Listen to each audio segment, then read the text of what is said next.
You just have a seat there, Russell. The guy I was speaking with on whatever night that was Russ as well. Oh, yeah. And he took every number I had.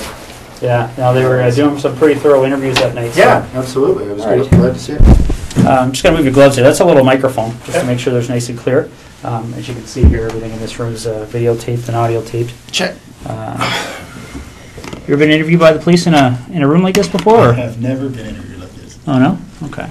No. Let's get this set up here.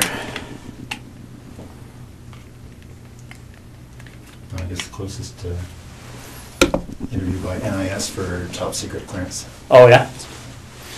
All right. Well, again, Russell, I appreciate you coming in. An investigation like this, I mean, I'm sure you can appreciate it's been big news, especially down Belleville way. And, you know, obviously our approach to cases like this is that we don't give up on somebody being alive until we get evidence that they're not. So because of that, we're treating Jessica's case as an emergent situation, obviously. Yeah. So we're fast forwarding things that we might normally take our time with. And that's why we're here on a Sunday afternoon. Sure. So again, I appreciate it. Okay. We're going to do a pretty thorough interview today. Okay. And the reason for that is because the last thing we want is to be calling people back again and again and again. Okay. So what we're going to do is we're going to go over a number of things, and I'm going to explain what all those are to you. Okay. I'm a big coffee guy. I don't know if you're a coffee guy or not, but I didn't want to drink in front of you. So no, I appreciate that. All right, go ahead. I could definitely. Are they black? Yeah, they're just black with sugar. Definitely. I just started my phone. I probably haven't a little bit. Started your what, sorry? Gum. Just okay. first piece of gum. Well, there's napkins there if you want to toss it or whatever. I appreciate that. All right, and again, like I said, this interview is going to be very thorough. But again, I have a simple rule when I talk to people. It's I'm sure you're the same way. I treat everybody with respect. I don't want to ask if they do the same for me. So what we're going to do is we're going to start off by going through what your rights are. Okay? Just like everybody else. Okay. Have you ever been read your rights before? No. Yeah, I'm sure you've seen it on TV a whole bunch of times, but that's usually the American version. So I'll go over with you briefly. Okay. Basically, in Canada, as you know, I'm sure, is we all have our rights guaranteed under the Charter of Rights and Freedoms. Right. Okay. Now, Russell, just to avoid any confusion, because people do get confused when they're talked to by the police, is that you're obviously not under arrest here today. Okay. Yep. Anytime you feel you want to leave here, you feel free to do so. The door's not locked. Teresa will walk you down the lobby anytime you want. Okay. If there's anything that comes up in our interview today, Russell, that you feel you want to talk to a lawyer about, you just let me know. Okay. Sure. And the reason for that is I want to explain to you exactly what's going on here. Okay. Jessica Lloyd is one of 4 cases that we're currently investigating. Okay. Right. And essentially what's happened is over the past about 4 or 5 months, there have been 4 occurrences that, like I said, that we're looking into. 2 of those occurrences occurred in September of 2009. And very briefly, they were up in the Tweed area. They involved somebody entering 2 different women's houses in the evening hours and committing sexual acts. Okay. In November of 2009, a young lady by the name of Marie-France Comeau was found murdered in her home in Brighton. And we believe that there was a sexual component to that crime as well. And then most recently we have Jessica Lloyd's disappearance. Okay, so essentially when you're looking at those kind of crimes, we're looking at a number of different potential criminal charges. All right. We're looking at issues all the way from the most serious one, which is first-degree murder, kidnapping, sexual assault, break and enter with intent to commit sexual assault, forcible confinement. Okay, and so what I want to make sure you understand, and this is what we've been doing with everybody we've been talking to, is that clearly when we find out who's responsible for one or all of those crimes, they could be charged with one or all of those offenses. Okay, whether it's you or whether it's anybody else. Right. And that's why it's important that we make sure that people understand what they have to do and what they don't have to do when they're talking to us. Okay. So as I said before, any point today you feel the need, you want to speak to a lawyer, you let me know, and we can take you to a room where you can do that in private. Okay. Do you have your own lawyer? I have a realty lawyer, but no, I don't have a lawyer. All right. If at any point you want to make that call and you don't know who to call, we have a phone list of lawyers that are available to give you advice free of charge right over the phone. Okay. So again, if at any point today you want to take advantage of that, you just let me know. Sure. Is there any reason you want to call a lawyer now? Nope. Okay. A couple other fairly simple and straightforward things that you probably understand, but again, we go over them to make sure everybody's clear, is that you don't have to speak to me today, okay? Okay. And the reason for that is because the law considers me to be what we refer to as a person in authority, okay? Probably similar to what you may be considered to be on the base. Yeah.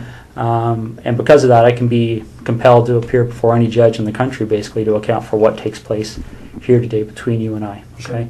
And that's the reason why everything's recorded, Yeah, because there can't be any more accurate record than that, right? So. No, understood. And the other thing I want to make sure you understand is that you know, you mentioned a second ago about Ms. Comeau being one of your work associates. So I don't know what's happened since November on the military side of things.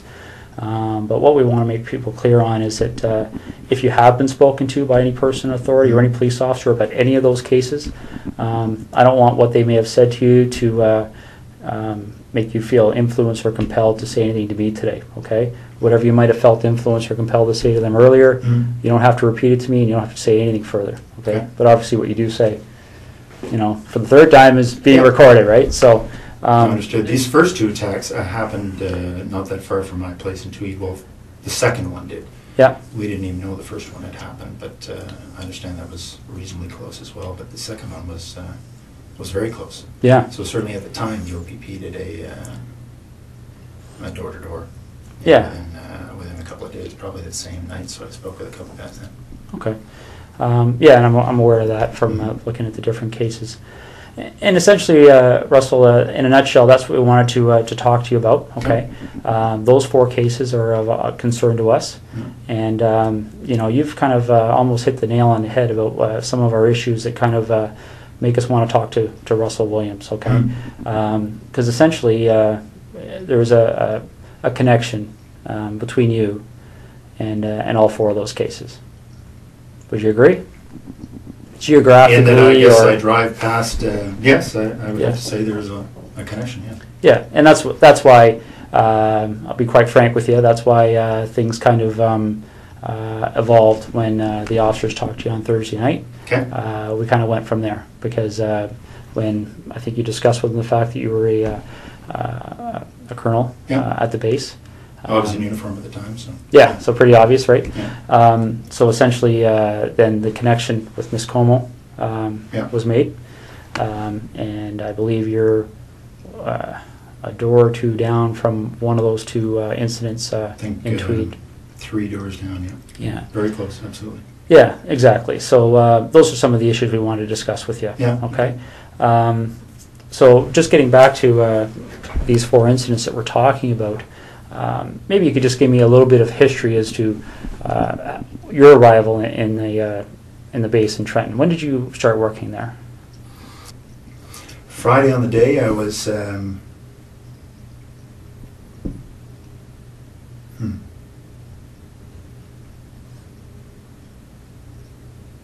Friday on the day I was at home most of the time. Most of the day I had a sort of a stomach flu. Okay. In Ottawa or Tweed? In Tweed. In Tweed? Okay. Yeah. So we backtrack then. So all day Friday, you're at home. Yeah. And then what time do you leave to go to the base to sleep there on the Friday night? Not sure. Probably just went in for just before bed. So I probably left Tweed at between 8 and 9 or so. Okay.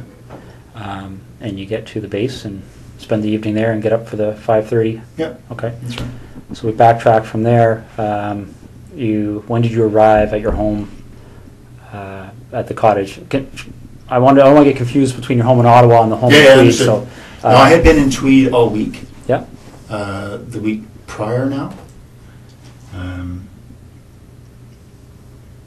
Yeah, I think that's the case. I was in Tweed all week. Flew Saturday. Headed to Ottawa Saturday night. Okay. So if you didn't have the stomach flu on the Friday, what was your schedule that day? 8, really. Okay. What would have been my schedule? Just a standard schedule in the office. Okay. So, ops brief in the morning, a couple of meetings. I can't remember what the specifics were going to be. Okay, so Thursday night you slept at Tweed, or you? Yep. All right. And what did you do Thursday during the day? Thursday during the day I was at the base again. I think it was a fairly standard day. I can't recall exactly, but yeah, nothing. I was not flying, so I was at the base. So I would have gone in early in the morning, back in the evening again. Okay. Do you remember what time you left the base that night?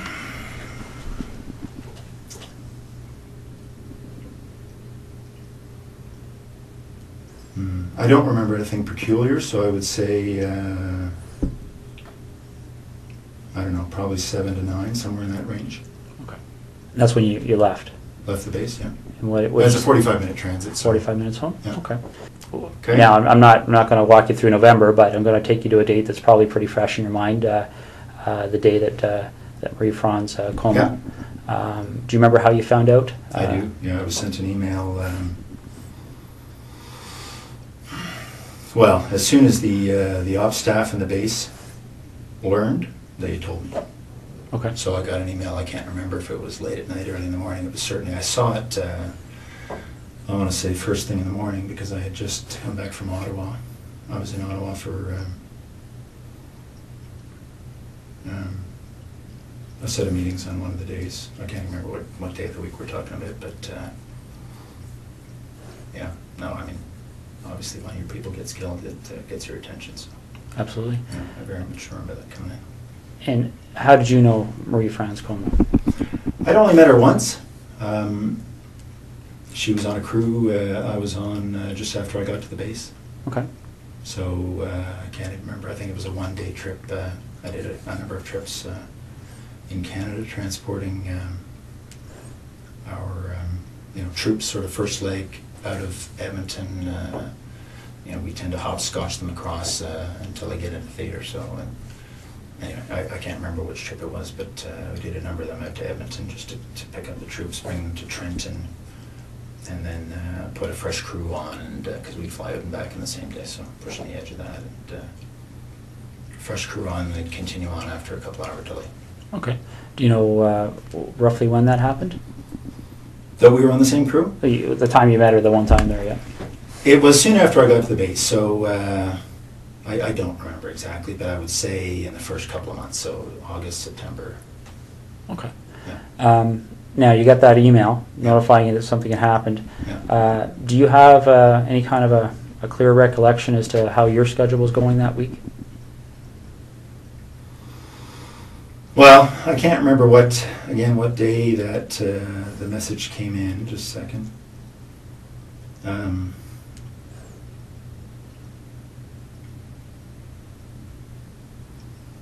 No, I can't remember what day of the week, but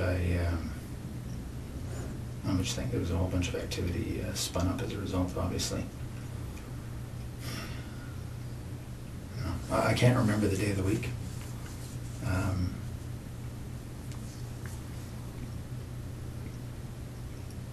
I'm just trying to think through the news reports I read. No, I'm sorry, I can't remember what day that was, but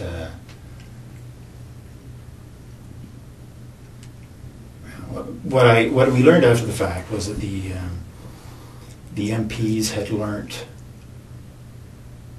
of her death, I think quite a bit after her body had been discovered. Okay. So I think what happened, sorry, just a second.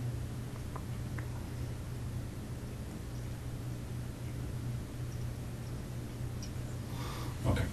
So I think, if I remember correctly, the MPs learned late that evening. Can't remember when, obviously her body was discovered. It was probably in the news reports, but so they learned, and then they passed it to ops, so they immediately passed it to me. Okay. The MPs work for the wing operations officer, so they go through their chain of command, and then as soon as the duty watch officer had that information, she advised me. Okay. So again, that along particular with, week. along with some others. Right, right. I'm sure it spread like wildfire. Yeah, absolutely. So that particular week, do you have any recollection? Well, for instance, when you got the email, Yeah. do you remember where you were? I was at home in Tweed. Okay. Yeah. Do you remember if that was a week that you were reasonably stable in Trenton, or had you flown? No, I had been in Ottawa. I had been in Ottawa earlier in the week for some meetings over in Gatineau for one of the, it's actually for the C-17 acquisition. I was project director when I was here in Ottawa for that, so just some follow-up stuff for that. Okay. So I had been here at some point in that week. Again, I can't remember how the days all fell together, but I seem to remember that I got this word shortly after having come back from Ottawa. It seems to me it was the same week. So if we were to do a similar investigation in your background, is there anything you can think of that anybody may have misinterpreted, or anything in your history that somebody might say Russell Williams Absolutely did this? No. Okay. Be very boring. What's that? It'll be very boring. All right, because essentially that's what I'm looking at. Is it? You seem like a very intelligent person, and I think you can see how a surprise like that would certainly set off some alarm bells in our investigation, right? Okay. So the next thing we need to cover off is, well, I'll just ask you this straight out. Given the types of crimes we're investigating, do you get much chance to watch television shows, CSI, things like that? I do watch, I prefer Law and Order, but I do watch CSI occasionally, yes. Okay. So you have an idea of, obviously, the forensic capabilities, things like that are out there. What would you be willing to give me today to help me move past you in this investigation? What do you need? Well, would you be willing to supply things like fingerprints, blood samples, Sure. things like that? Yeah. Okay. Footwear impressions? Yeah. Okay. All right. I think that's what we're gonna ask you to do. Okay. All right. Now we have a process we have to go through to do that. Okay. And for the blood sample, I don't take the blood sample. We have specially trained officers that are trained to do that. Okay. I'm going to step out and make sure they're still available. Can I assume you're going to be discreet? It's possible. Yeah. Because this would have a very significant impact on the base if they thought you thought I did this. Well, bottom line, Russell, that's one of the reasons we're here on a Sunday afternoon. Okay. The military certainly be of great assistance to us, especially in relation to Ms. Comeau's investigation. So that's certainly one of the things that went into our decision to give you a call at home today and see if we could deal with this today. Okay. So, okay.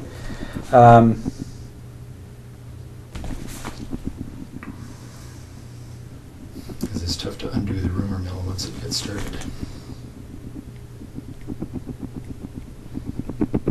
But I appreciate that. Okay. Now that you've had some time to, I know we've been throwing a lot of things at you here, but now you've had some time to think about things. Is there anything that you're concerned about that buccal swab matching in any of those 4 residences? Is there, I guess, let me explain what I'm getting at here, Russell, okay? This is a significant investigation, as you can well imagine. Yeah. That DNA is going to be significant in our investigation, both quite possibly to help you, quite possibly to help us. Understood. I don't know yet. I don't know what the result is yet. Mm-hmm. And I'll go back to the example I gave you because it's a very similar issue, I think. And you talked about the idea of discretion here. Okay. Mm-hmm. You talked about the idea that I think hopefully you appreciate the fact of how we approached you here. Yeah, absolutely. And essentially, we have no issues with that. Okay.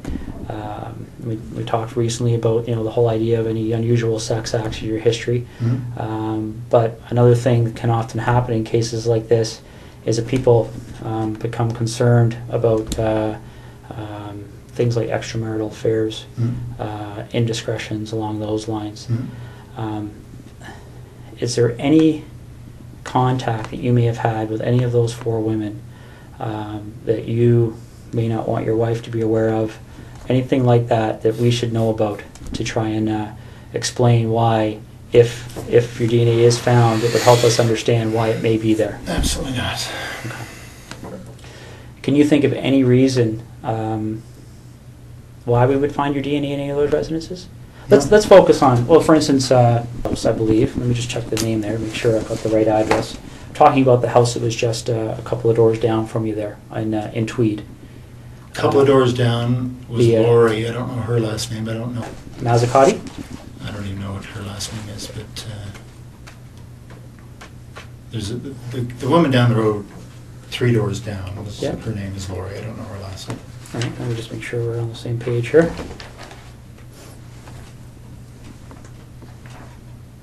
Okay.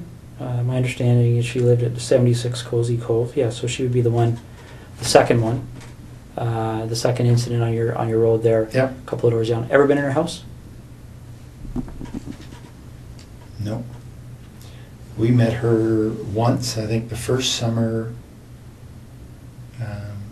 we were there, so in 04. Okay. And that's what I'm getting at.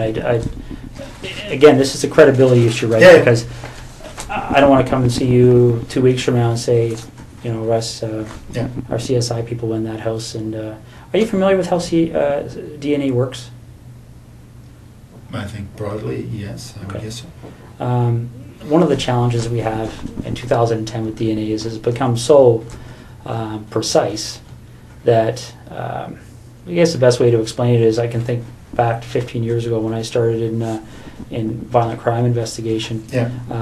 For us to get a DNA match, the sample we had to find was, you know, probably would have filled half of one of these cups. Okay. You know, because they destroy so much of the sample in the testing. Okay. Essentially, DNA has become more and more precise to the point where when you and I walked in this room earlier today, we could have sat down, talked for 30 seconds, walked out.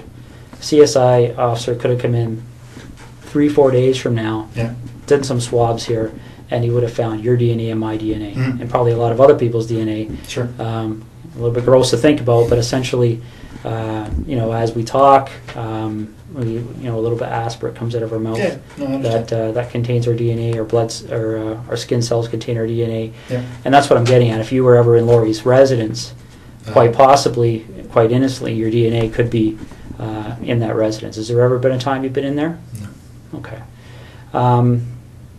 What about the other lady down the road on? I hadn't even heard that name, so no, I don't actually know who that was. Okay.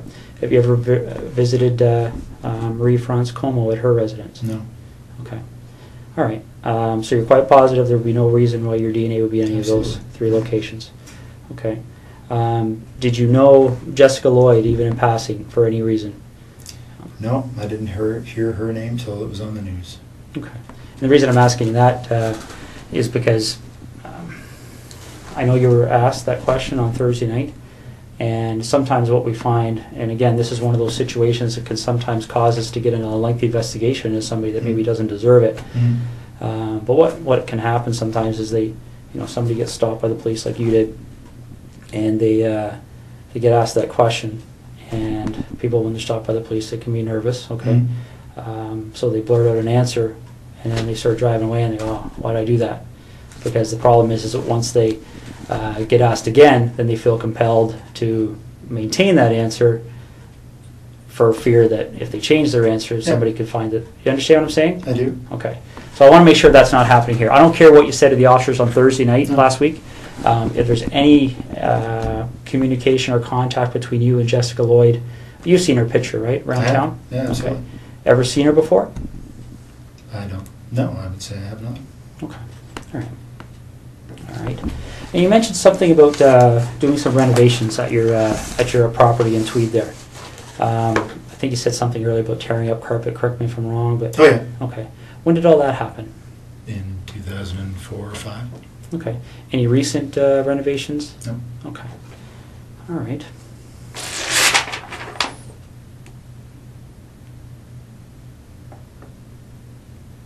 Just want to make sure I'm covering all the bases here. Okay. What kind of tires do you have on your Pathfinder? I think they're Toyo. Okay. Do you know the brand name, or sorry, the I think make? that is I don't know. Sorry, the make is Toyo. Yeah. I don't know the model. Okay. Just see, I'll read this off to you, see if it rings a bell.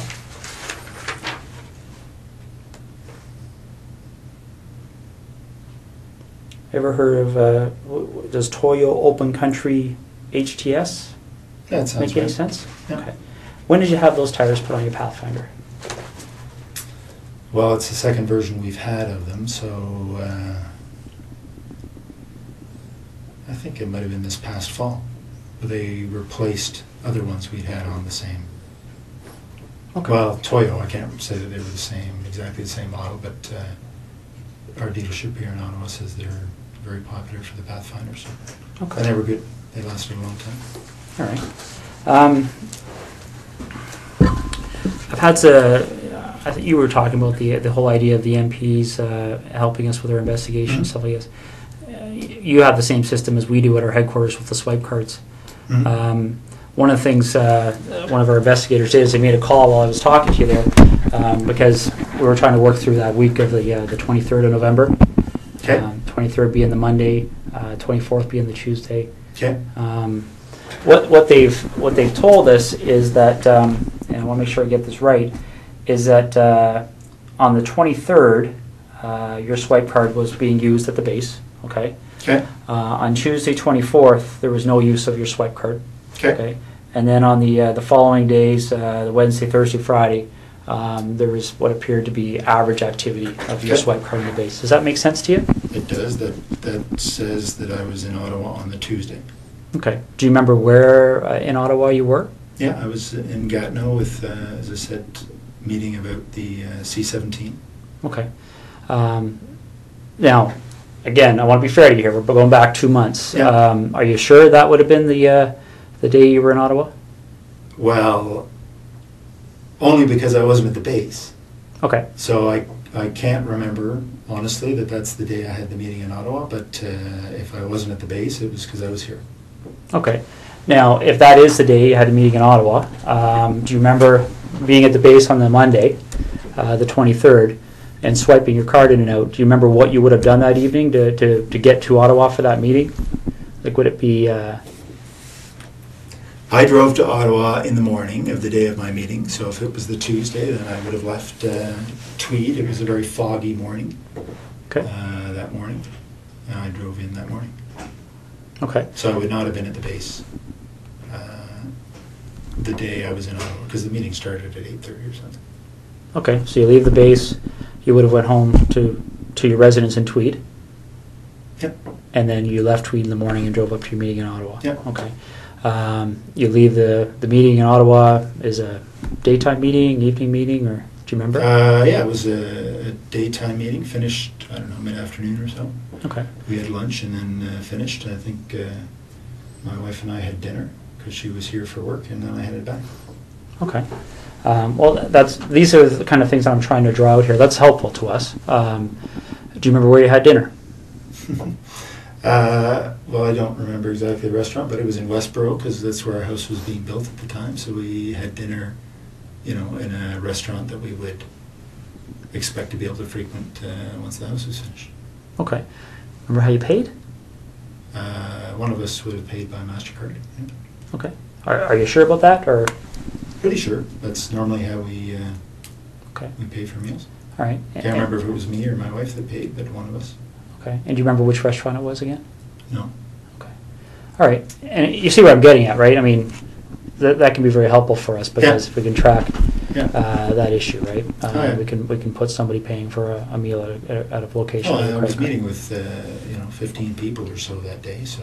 Okay. And what time did the meeting end? I would say between 3 and 4. Okay.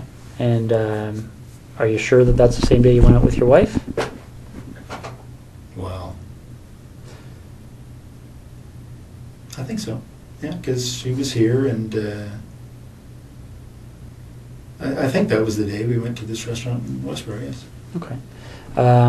You finished dinner, and do you remember what you did that evening? I would have driven back to Tweed. Okay. And you would have...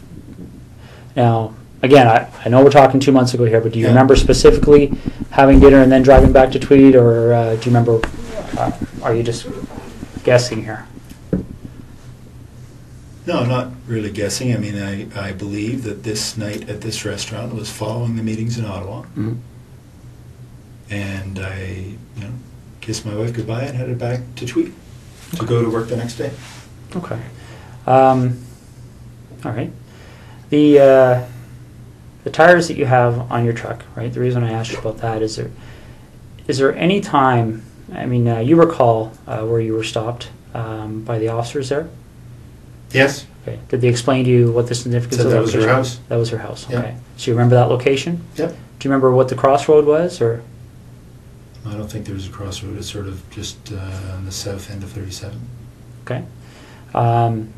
When you get stopped at that location, has there been a time in the recent 1 or 2 weeks that your vehicle has left that road for any reason whatsoever? Have you driven into a field with your vehicle at all, for any reason you can think of? No.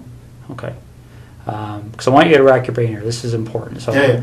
is there anything you can remember doing that would have caused you to drive off the road No. at that section of roadway? No, that's my early. That's the early part of the highway, and just head north. It's about 30 minutes from there to, probably 20 from there to my house. Okay. Would it surprise you to know that when the CSI officers were looking around her property, that they identified a set of tire tracks to the north of her property? Looks as if the vehicle left the road and drove along the north tree line of Jessica Lloyd's property. Okay. Okay. They took, they examined those tire tracks, and they have contacts in the tire business. Obviously, tire tracks are a major source of evidence for us. Sure. Shortly after this investigation started, they identified those tires as the same tires on your Pathfinder. Really? Yeah. Okay. Okay. One of the other things that they do to try and identify the type of vehicle that may have left those tires, well, is they do two things. They talk to witnesses. Okay. There was a female police officer that actually drove by that location that evening and recalls seeing an SUV type vehicle in the field to the north of Jessica Lloyd's house, consistent with a Pathfinder. Okay. Could maybe consistent with other things, but consistent with a Pathfinder. And they, what they also do to try and identify the type of the vehicle is they look at what they call the wheelbase width. Okay, because different vehicles, different makes, models have wheelbase width. So they can take those two sets of tire tracks, measure the distance between them. Okay, and determine what the width is. Sure. And then they can enter that into a vehicle database, and it will spit out the types of vehicles. Okay, your Pathfinder's wheelbase width is very, very close to the width of the tires that were left in that field. Okay. Do you have any recollection at all of being off that road? I was not off the road, no. Okay. All right. Russell, is there anything you can think of? Let's go talk about Marie-France Comeau for a minute, okay? Is there any reason at all you can think of that during our investigation, obviously we're searching computers, things like Blackberries, right? Electronic devices, looking through houses for things that are in handwriting, written notes, diaries, things like that. Now, I'm not at liberty to tell you what the content was, but is there any reason at all you can think of why Marie-France Comeau would have specifically referenced you in some of her writings? Not at all. No? No, absolutely not. Okay. Is there anything that she ever said to you that led you to believe that there might be something more than a passing interest with her towards you? Not at all. No, we spent, one flight together talking. I'd go back occasionally and talk. No, if that's the case, that's very surprising. Okay. All right. You have any questions for me right now? No. Okay. I'm just going to step out and see how things are going, okay? Okay. I mean, it is a Sunday, but there's probably 60, 70 people working on this file, so there's a lot of things happening. Sure. So let me go out and see what's happening, and then I'll come back in and we'll hopefully continue, okay? I told you when I came in here that I'm going to treat you with respect, and I've asked you to do the same for me. We talked about the whole idea of how we've approached you here, okay? The trying to be as discreet as possible, okay? But the problem is, Russell, is every time I walk out of this room, there's another issue that comes up, okay? And it's not issues that point away from you, it's issues that point at you, okay? And I want you to see what I mean, all right? This is the footwear impression of the person who approached the rear of Jessica Lloyd's house on the evening of the 28th and 29th of January, okay? All right? Now, I want you to keep in mind that this is slightly smaller, okay, in scale, okay? Okay. All right, that's not to scale. That's, the footwear is actually bigger. Okay. If you look here on the ruler, you'll see that 1 inch is just slightly smaller than an actual inch, okay? But this is the way it prints off on the computer. Yeah. I'm going to move this over so you can see what I mean, all right? Because essentially when you're dealing with footwear impressions, we have a gentleman on the OPP who's basically world-renowned. His name is John Norman. And essentially with footwear impressions, you're in a situation where you're pretty much in the area of fingerprints, okay? And essentially what we're talking about here is, especially when you start adding in other pieces of information that support an investigative position, okay?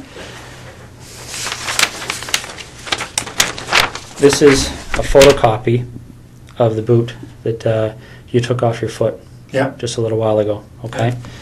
Now, I'm not an expert in footwear impressions, so I rely on the experts. Footwear impressions are very much like fingerprint comparisons, okay?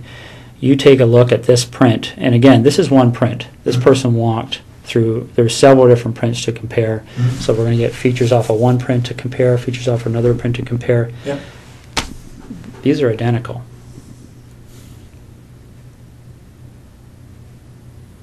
Okay. Your vehicle drove up the side of Jessica Lloyd's house.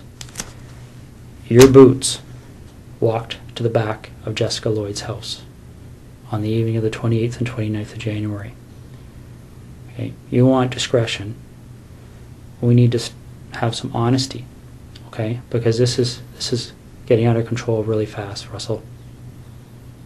Okay, really, really fast.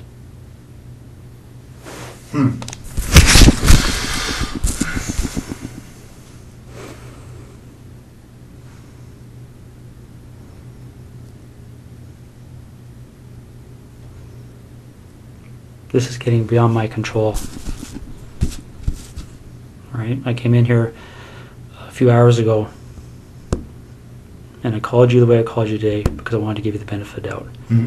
But you and I both know you were at Jessica Lloyd's house, and I need to know why.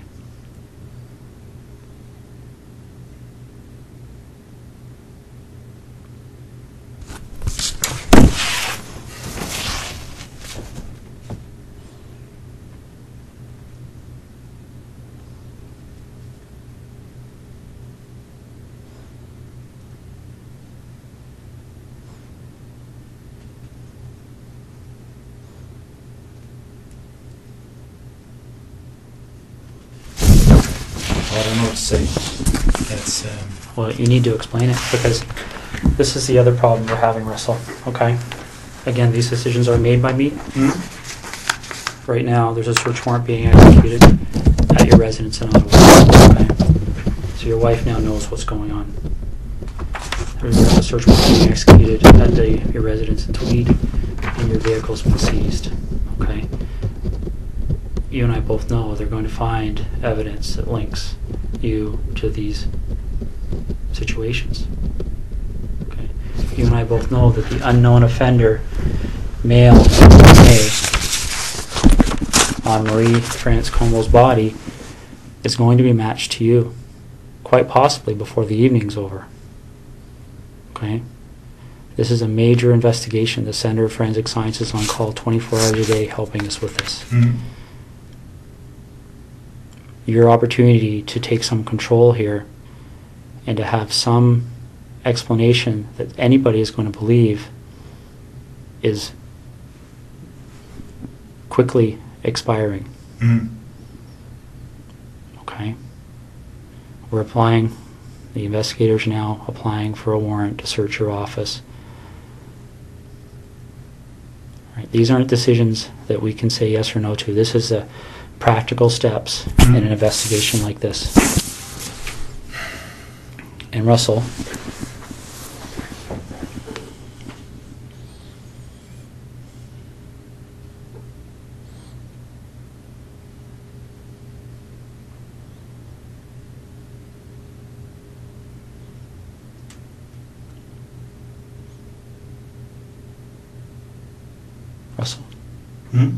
listen to me for a second, okay? When that evidence comes in, when that DNA match, when that phone rings and somebody knocks on this door, your credibility is gone, okay? Because this is how credibility works, all right? And I know you're an intelligent person and you probably don't need to hear this explanation, but I also know your mind's racing right now, okay? Because I've sat across a lot of people in your position over the years, okay? The bottom line is that as soon as we get that piece of evidence that solidifies it, DNA, okay, as soon as the expert in footwear impressions, the expert in tire impressions calls and says, yes, I've examined those and they're a match, it's all over. Because as soon as that happens, where's your credibility? Where's your believability? You're just another, and again, don't take this wrong, okay, but you can see if you step outside this room in your mind and imagine how people are going to view you, okay, if the truth comes out after the clear evidence is presented to you, when you finally go, okay, I'm screwed now, what are we going to do?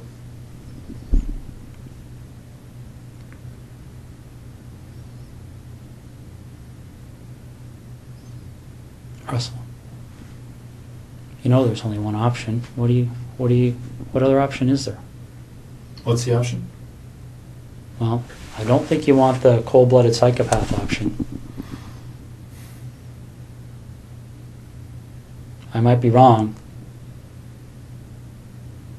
Okay, because don't get me wrong, I've met guys who actually kind of enjoyed the notoriety, got off on it,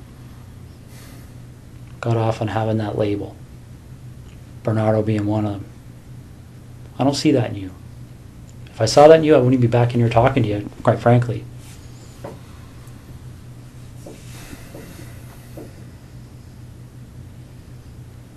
But maybe I'm wrong. Maybe you got me fooled. I don't know.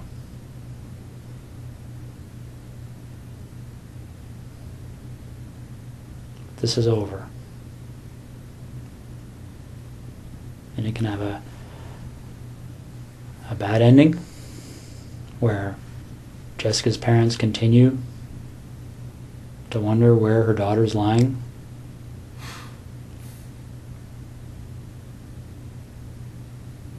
And I don't know. I mean, obviously there's a huge search still underway and it'll continue. It'll continue until her body's found. That might even happen tonight for all I know. Once that happens, then I don't know what other cards you would have to play.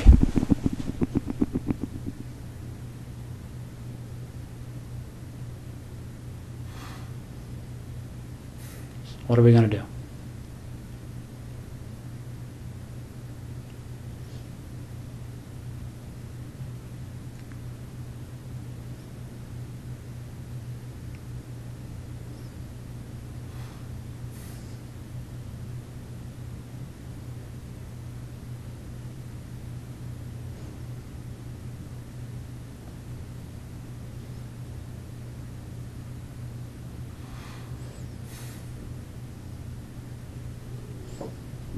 Russell,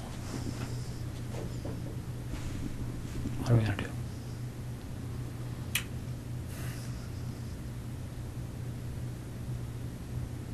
Russ, please.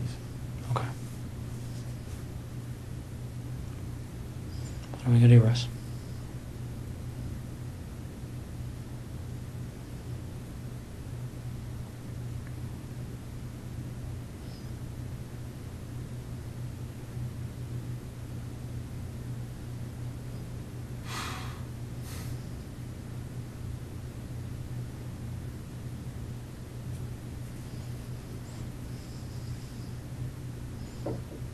Is Jessica somewhere we can find her easily? Like, is this something where I can make a call and tell somebody to go to a location and they're going to find her, or is this something where we have to go and take a walk?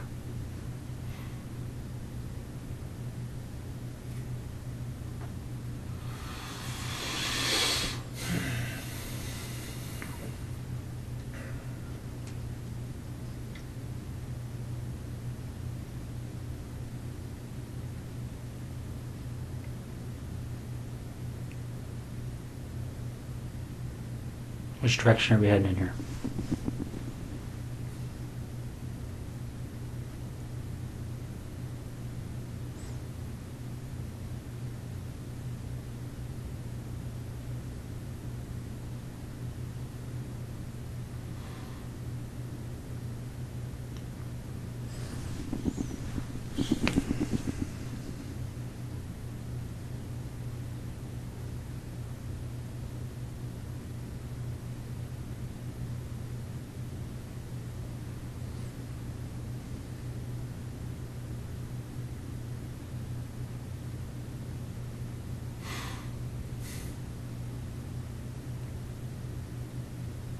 Russ, maybe this would help. Can you tell me what the issue is you're struggling with?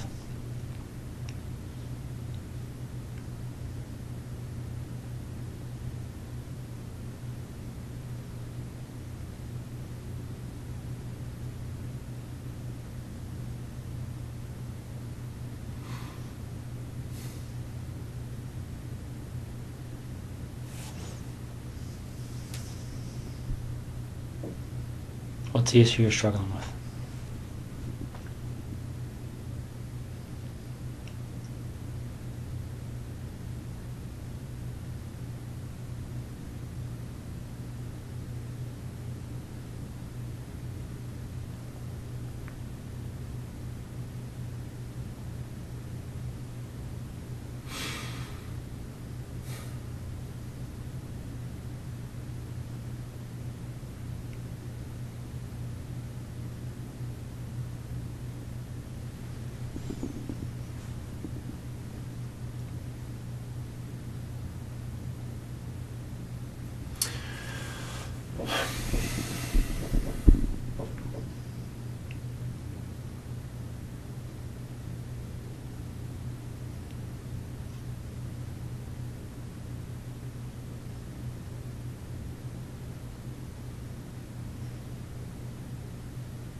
It's hard to believe this is happening.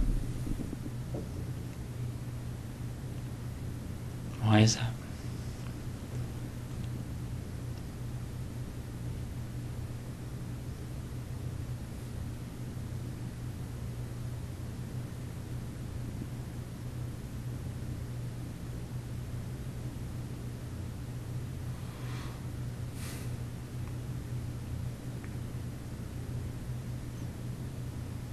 Why is it hard to believe?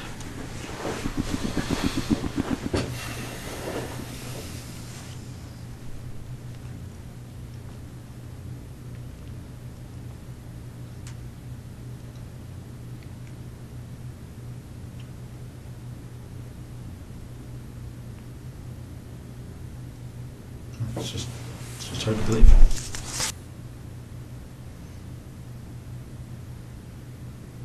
Whose decision was it? And we're going to find out the answer to this anyway. But whose decision was it to issue the directive to the base personnel that nobody had to speak to the police and to seek legal counsel before they were questioned? I don't think that was... My understanding, that direction came from somebody that reports to you. What do you think they're going to say, Well, Russ? no. What do you think they're going to say? All right, and let's step back for a second here, okay?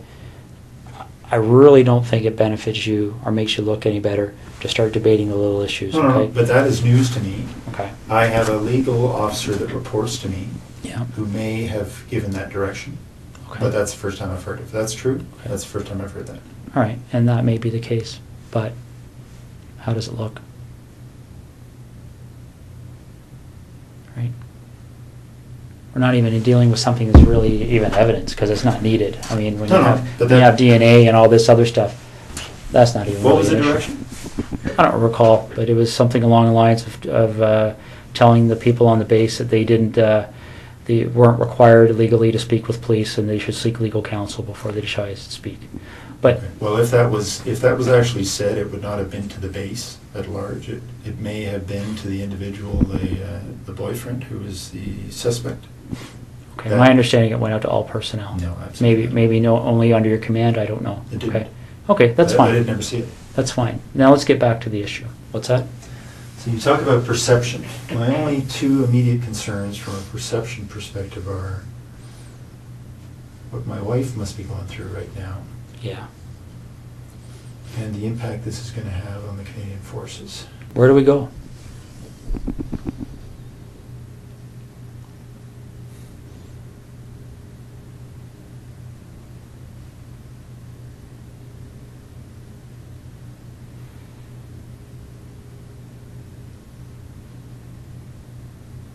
Russ, is there anything you want from me?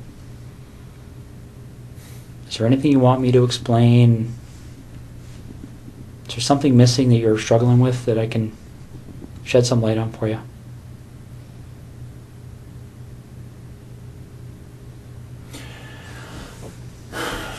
I'm struggling with how upset my wife is right now. Russ, what are you looking for?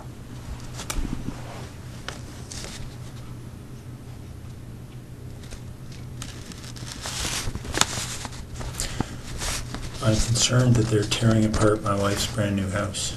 So am I.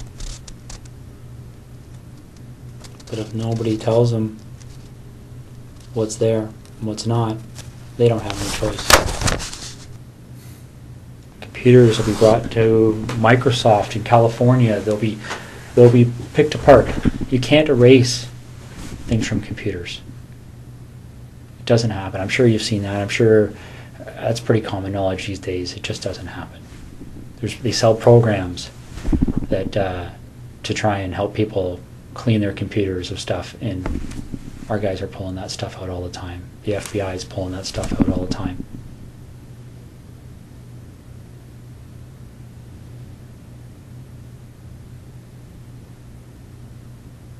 This investigation will end up costing no less than $10 million. Easy. And they will say no to nothing. Any request this major case manager makes on this case, they've already been told it's approved. Don't even bother asking.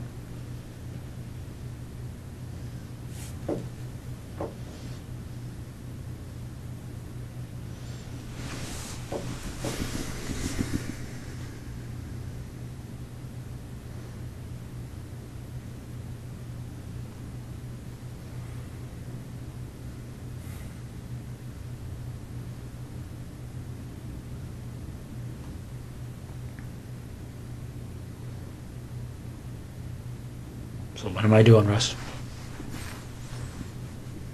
I put my best foot forward here for you, bud.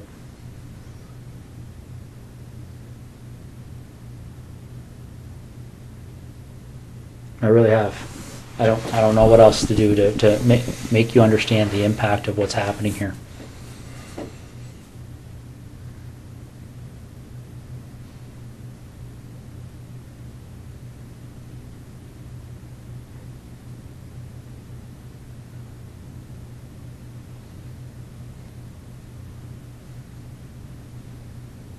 Did we talk? I want to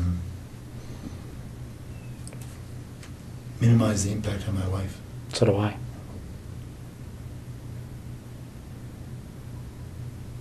So how do we do that? Well, we start by telling the truth.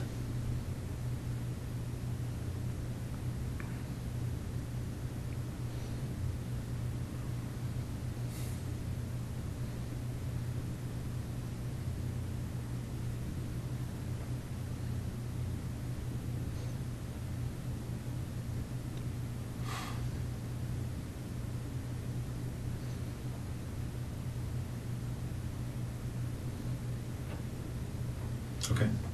Okay. So where is she?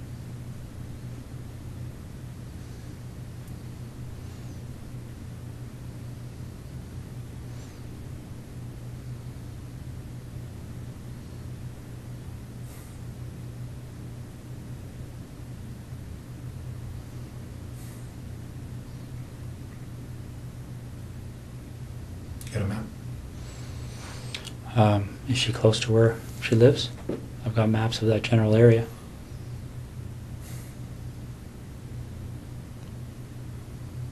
Which town is she near? Why don't we start there?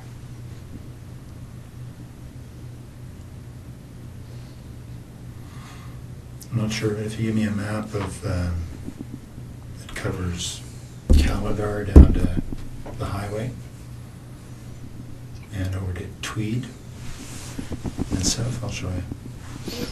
Let me see what I got here. I might have something. Is she inside, outside?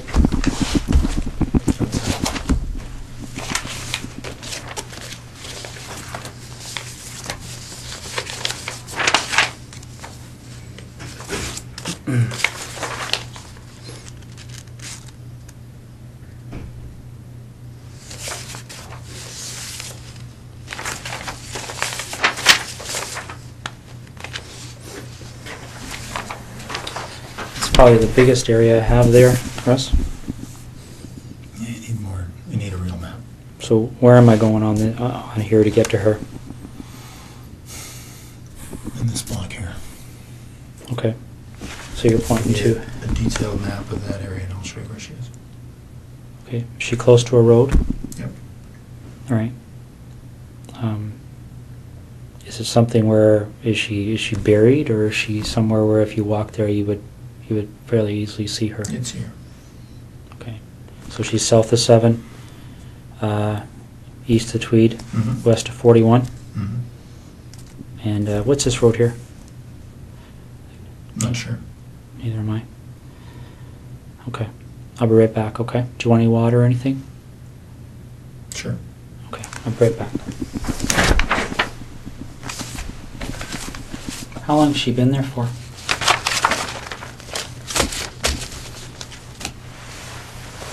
A little over a week. Was it fairly quick from the time she left? Friday night. Friday night? Yep. So where was she between Thursday night and Friday night? In Tweed. With you? Yep. How long was she alive for?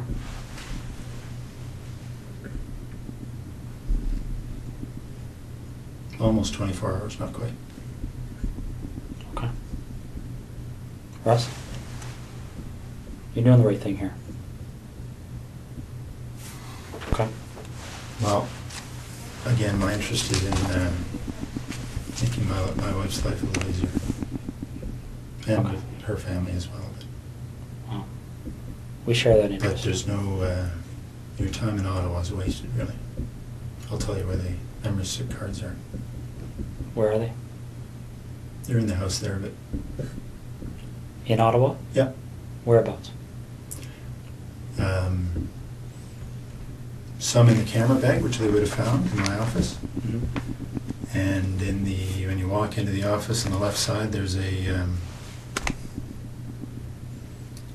desk of drawers, set of Okay. drawers, like a filing cabinet, wooden, IKEA.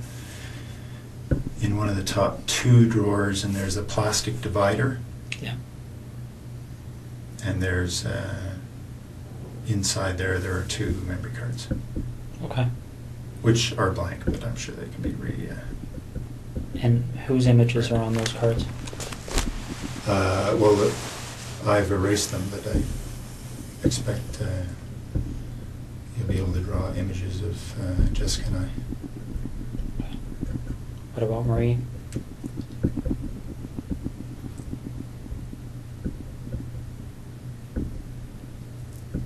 There may be images on there as well. And the 2 women from September? Yep. Okay. Do you have those images stored anywhere else?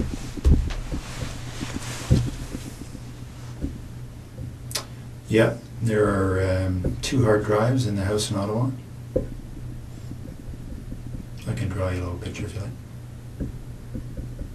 Sure. Do you want to do that now while I'm Sure. getting them out? Okay.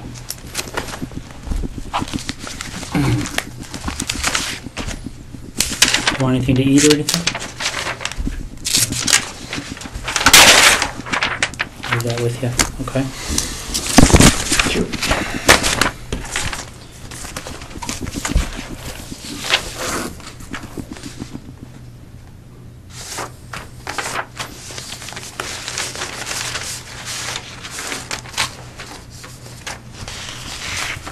But I do want to talk to you, Jim.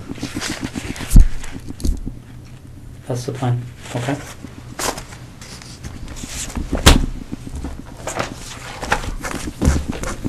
I'll be right back.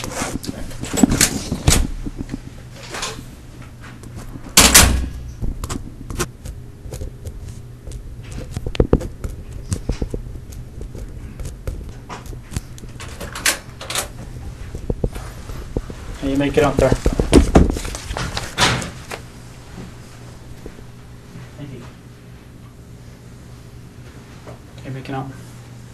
All right.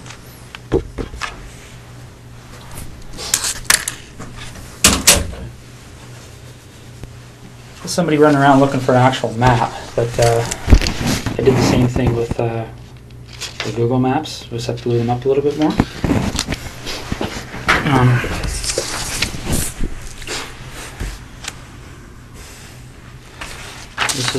This is the biggest of the area. Well, this might have better parameters for you. Here's Tweed.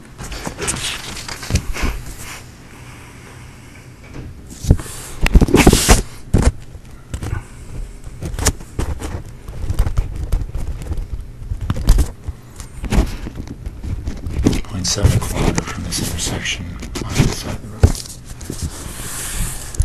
And what road is that? Kerry? No. South of, can't read that word. East Hungerford? Mm-hmm. Does that make sense? Oh, there it is there. Okay. How far off the road is she? 40 feet. Is she covered with anything? She's wrapped up. In She's what? on the surface. Just a gray something or other cover. Okay. Barry, the obvious question I'm going to have for you is, when they go there, and they'll be there shortly, they're going to find her? Oh, yeah. Okay. I'll be right back. You look like you want to say something. Just that this place, my wife, it's been a dream for the better part of a year, so I'm keen to get them what they need and so they can leave her alone. Okay. Well, we're going to do our best to keep that as low-key as possible, okay? What do you want to talk about? Because it's pretty wide open now, eh? Yeah. What do you want to know? Well, do you want to work forwards or backwards? Doesn't matter. Why don't we start with Jessica? Okay. How does that start for you?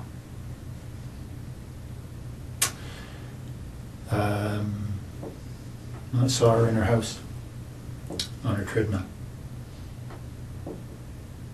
Wednesday night, I guess. Then I noticed she wasn't there Thursday. So I got into the house to look around.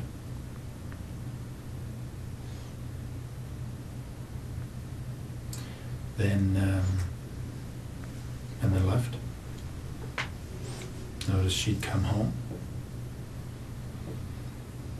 So I went back in.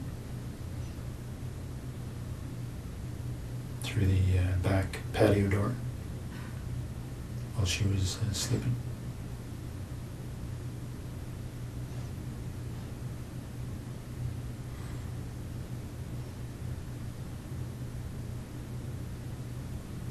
Okay. So I woke her up.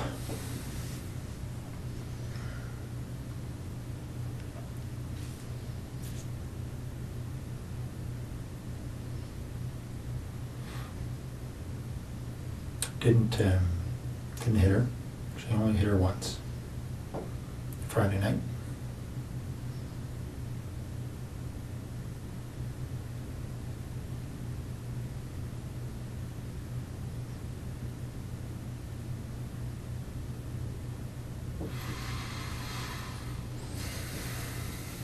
Okay.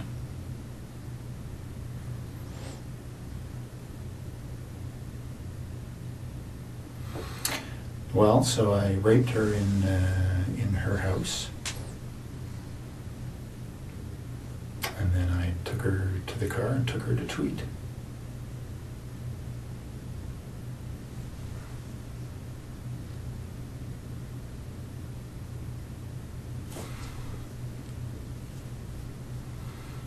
And spent the day in Tweed.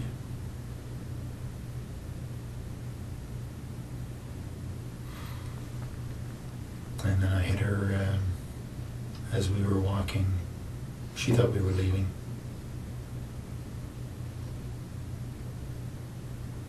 Hit her on the back of the head.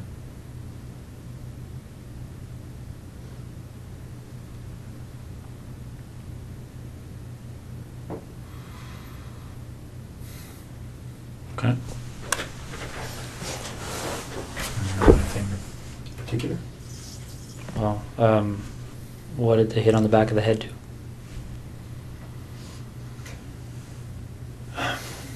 Well, I was surprised at her skull gave way. She was there and immediately unconscious. And I strangled her. Okay. What did you hit her with? Flashlight. Okay. In the house or outside the house? In the house. Yeah, they'll find signs of that. Where in the house did this happen? In the main portion, just in front of the fireplace. What do you mean they'll find signs of it? Oh, there's quite a bit of blood. I'd expected to knock her out. But obviously generated a lot of blood. What did she bleed onto? The floor. It's just tile floor. Okay. Did you clean it up or did you? I wiped it up. I know it'll be easily spotted. What makes you think that? Like, if I walked in that house right Well, now, you would I see it? You wouldn't see it, not at all, but, you know, the right science will show it, I'm sure. Okay. So when that happened, did she have clothes on or was she naked? Or? She was dressed. Okay. So when we find her, is she going to have those clothes on too? Yeah. All right. Okay. Marie-France Comeau.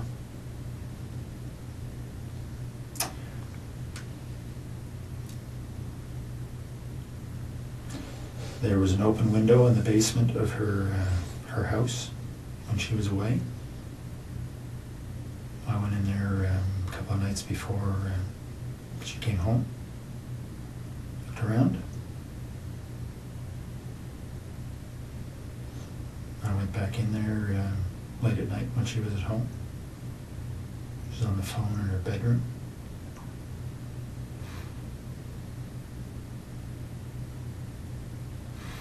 She actually discovered me in the basement. She was trying to get her cat to come upstairs, and the cat was in the basement, had seen me and was fixated on me in the corner. She couldn't get the cat up, so she came downstairs to try and get the cat, and I'm not sure why she came over to me. I guess the cat was staring at me, and she was wondering what the cat was staring at. The lights were on.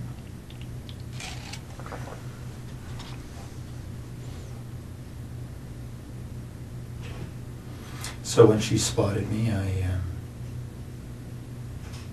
had the same flashlight. I subdued her. Tied her up, brought her upstairs.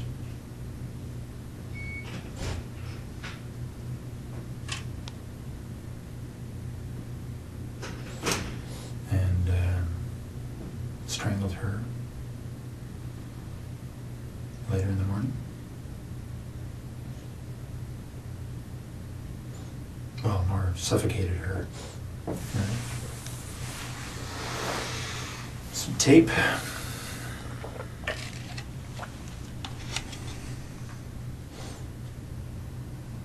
Left her there.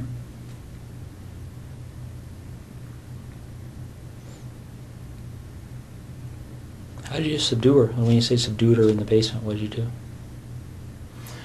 Well, I had the same flashlight, and you know, she saw me right away. So it was just I hit her a couple of times and around her head, try and knock her out. Didn't, but she was bleeding a little bit.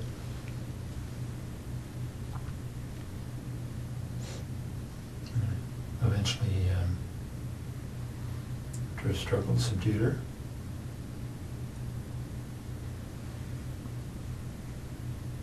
Okay. Any blood from that struggle? Oh yeah. No, not a whole bunch, but a flashlight did break her skin a couple of times. Okay. What area of the basement did that take place in? I was hiding behind the furnace, so she spotted me right there. Okay. Did she recognize you? No, I had stuff on my face. Okay.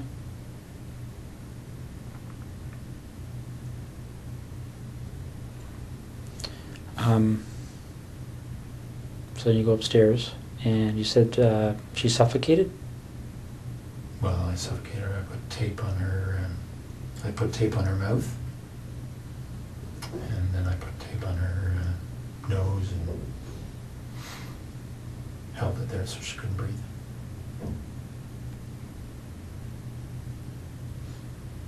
Okay. What kind of tape was it? Duct tape. What happened to it? Well, I took it with me and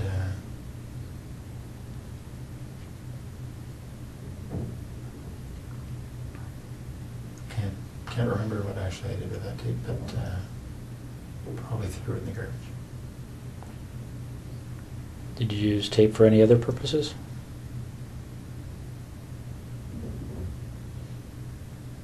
No. Okay. Did she ever recognize you through this whole episode? No. What did you say you had on your face? I had just a cover for my head, just a, a sports, pullover type, like just a little cap kind of thing. Okay. Just a, I think, lycra or something. And just a headband over my nose and mouth. So it covered most everything but my eyes. Okay. Now this flashlight, where is that now? In Tweed. In the house? Yep. What kind of flashlight is it? It's a red 3 double D. I'm not sure what brand it is, but it's a metal, one of these aluminum. It's like a big, I can't remember what brand of aircraft aluminum flashlights already see around. Anyway, it's a bigger one of those. Did you take anything out of Marie-France's house or Jessica Lloyd's house? Yeah, some of their underwear. Okay. That's all. And where is that?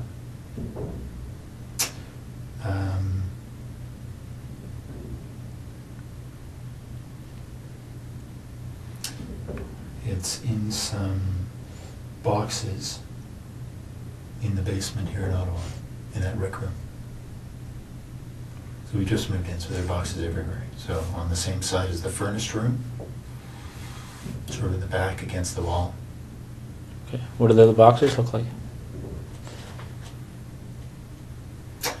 I think one's a scanner, the box for my scanner. Mm-hmm. They're all right next to each other, so a quick look through the boxes there will find it. Okay. How much underwear is in those boxes?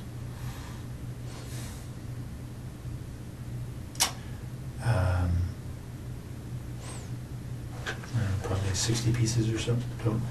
All women's? Yeah, 60 pieces of theirs. Of whose? Of Jessica's and Marie-France. So you took 60 pieces from between the two of them? Yeah.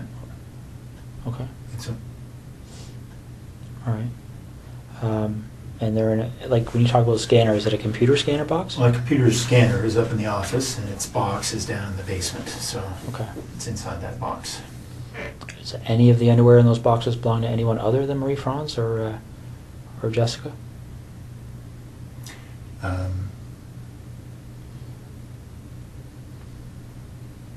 Yeah, there's some from each of the other two women. Okay. Why don't we talk about those two women? Mm-hmm. So the first one happened on the 16th, and I don't know why I can't recall their names, but the lady that was lived closer to you. No, Laurie was closer to me. Okay. So the first one, Mm-hmm. I had just spotted her from our boat, actually. I got into the house while she was asleep. Noticed that she was alone.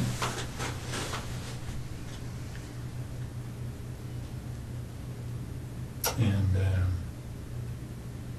just hit her with my hand while she was sleeping.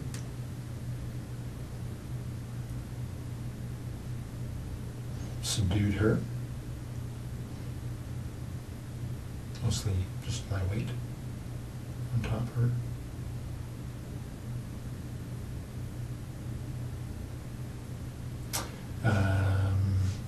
Had her take off her pajamas.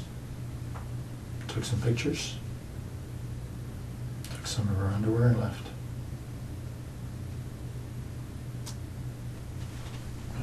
And the other woman? Same kind of deal. Got in through the back of the house.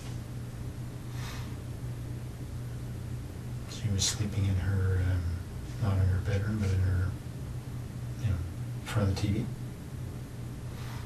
Very much the same story.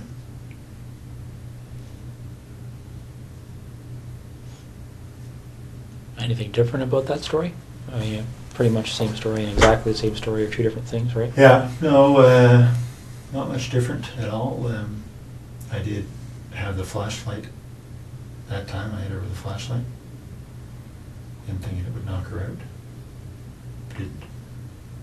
So, and I subdued her with my weight. Took off her clothes, took some pictures, and left.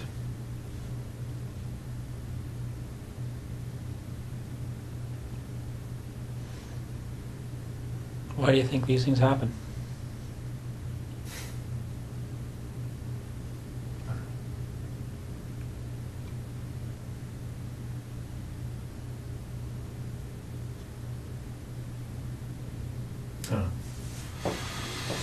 Have you spent much time thinking about that?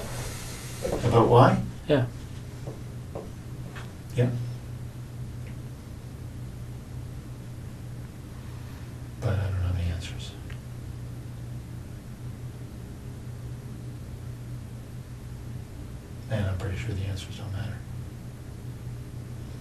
Let me ask you this: did you like or dislike these women? I didn't know any of them. Okay. I had met Marie-France that one time in our airplane. Okay. No, I guess when you're going through these things, are you? Well, let's talk about Jessica, because she was there with you for the whole day, right? Mm-hmm. What kind of feelings were you experiencing while you were with her that day?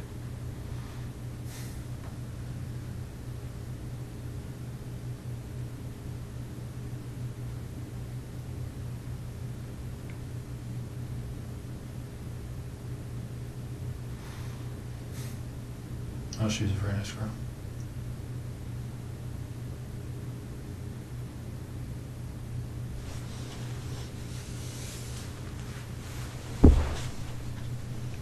Can you tell me why you killed her? Right? Do you know why you killed her? Well, I think I killed her because I knew that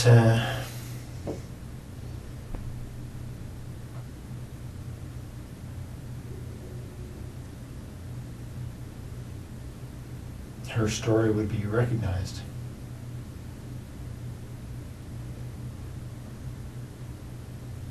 Her story would be recognized? How do you mean? Well, because she knew I was taking pictures. Mm-hmm.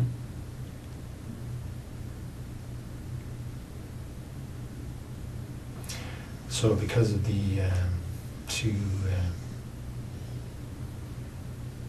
stories in Tweed, that would have been a fairly, been quite obvious. So if you didn't take pictures, what would you have done with her? I don't know. I mean, she's at your house, right? Well, let me ask you this. Is it 2 lived, right? And 2 died. What was the difference in your mind between? Well, the attention the first 2 got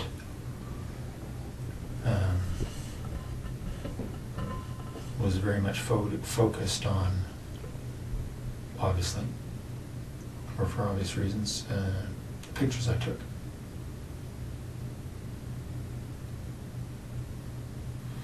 So anybody else telling stories about pictures, right, would have been a fairly straight line.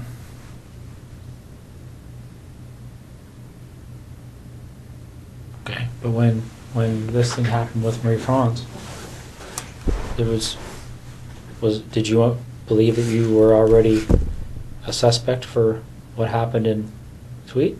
No. So what were you concerned about? Well, because I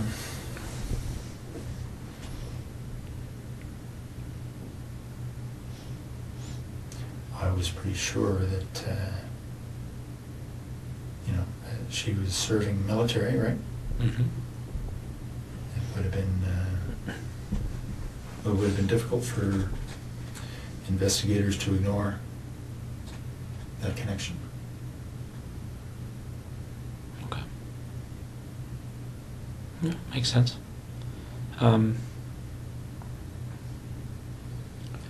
Let's go back to Jessica then, okay? You see her on the Wednesday night, okay? On her treadmill? Mm. How do you see her? She was in the basement, window wide open, on a treadmill. So I drove by. Okay. Did you stop to look at the house, or how does that catch your eye as you drive by? Well, I was looking to see who was where. Don't know that area very well, so I was just keeping my eyes open. Okay. So you spot her on the Wednesday. Yeah. Do you just keep on going, or did you stop and take a closer look that No. night or anything? No? I kept going. Okay. And You went back on the Thursday night, right? Yep. So you go back on the Thursday night, and you went into the house before she came home?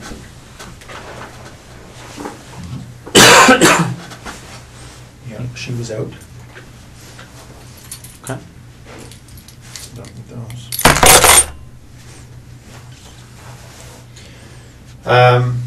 Yeah, she was out.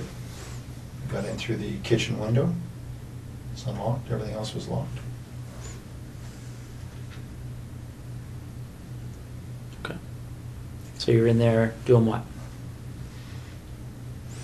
Looking around to see who lived in the house. It was just her. Okay. And then what do you do?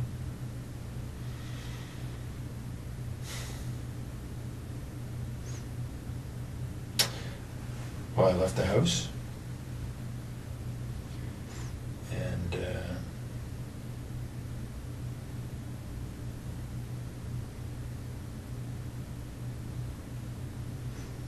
she came home. I hadn't been out of the house very long. So I watched for a little bit to see if she was alone. She was.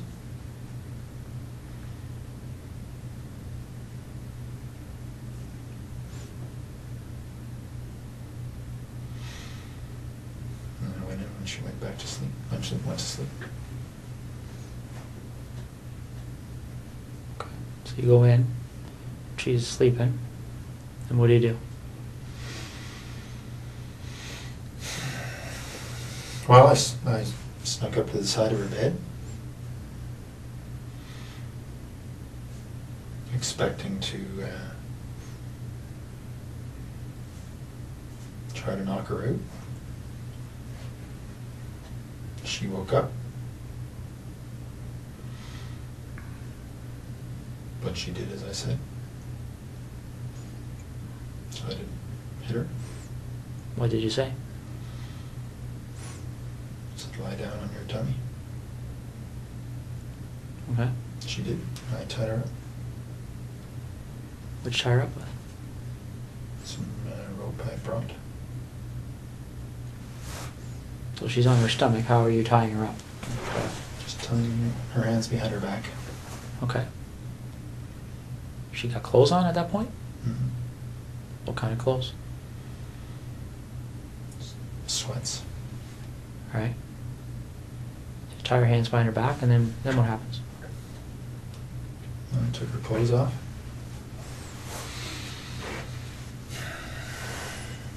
Okay.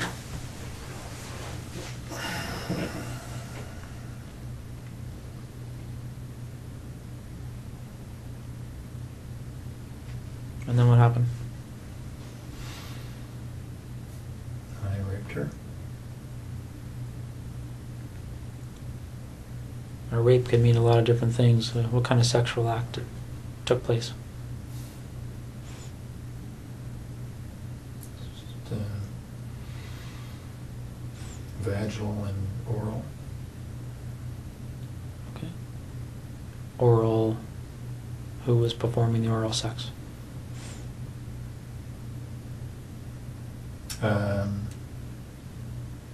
No, me on her and her on me. Okay. Any condoms used or anything like that? No. No.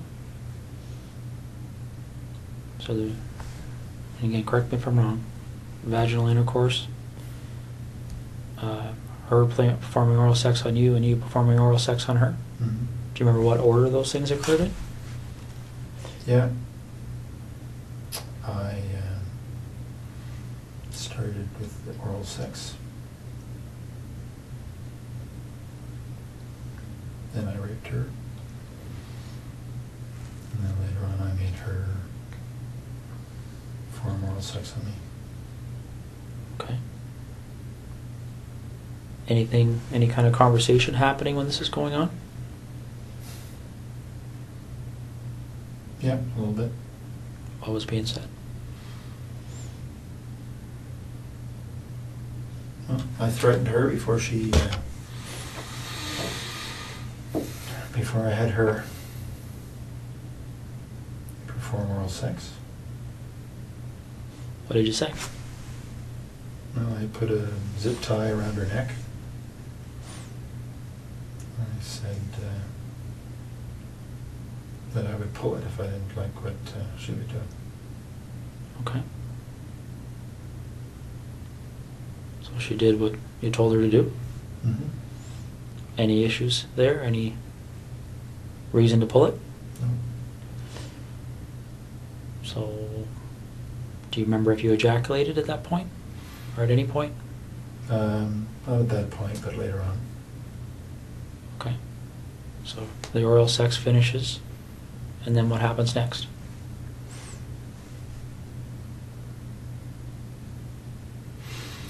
Well, I continued to rape her, and I had her put on some of her underwear. Took some pictures, lots of pictures.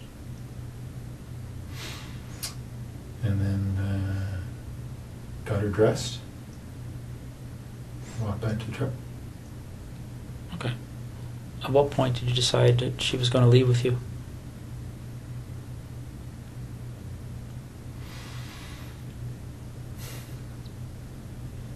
I'm not sure. That wasn't necessarily always the plan. But at some point, I was there for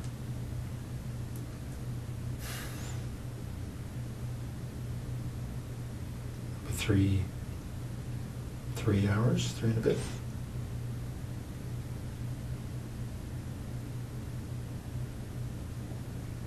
Okay. Do you remember the conversation about leaving? Was there any... Did she say anything about that, or what was she saying to you? She was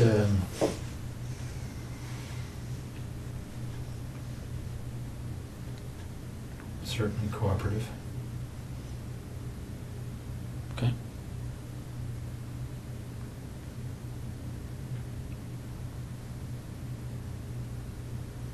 Cooperative can mean a number of different things. Was she excited about leaving with you? I mean, I don't want to be sarcastic, but...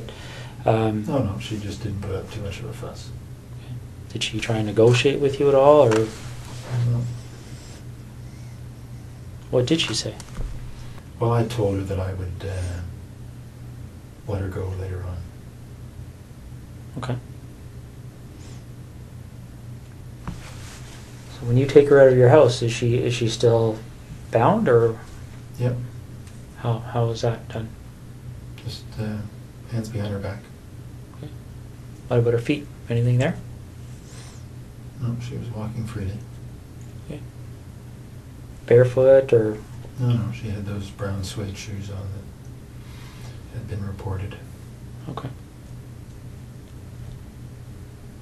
So where does she sit in your truck when you get to the truck? Front seat, passenger side. Okay. And where do you go? Straight to Tweed. Straight to your house in Tweed, or straight Yeah. to just the town? Straight to the house. No stops anywhere? No. Okay. What time, do you remember what time you arrived there?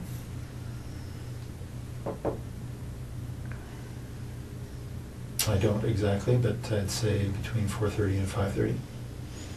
Okay. All right. When you were first there before she came home, do you remember? Did anybody come to the door at all when you were in the house? Okay. No, I think somebody had come home. Somebody had come to the house just before she did, because I thought it was her, but then they left. I was outside at the time. Did you see who that person was, or what kind of vehicle they were in, or anything? No. Saw the lights. I assumed it was her, and then all of a sudden they left. So I don't know what happened. Okay. Where were you when that first vehicle pulled up? In the back here. Okay. So you didn't have a view of the vehicle, you could just tell that there was a vehicle No, there, is that no fair? lights. Okay. So you get home, what, 4:35 you say? Hmm. Okay. And then what happens?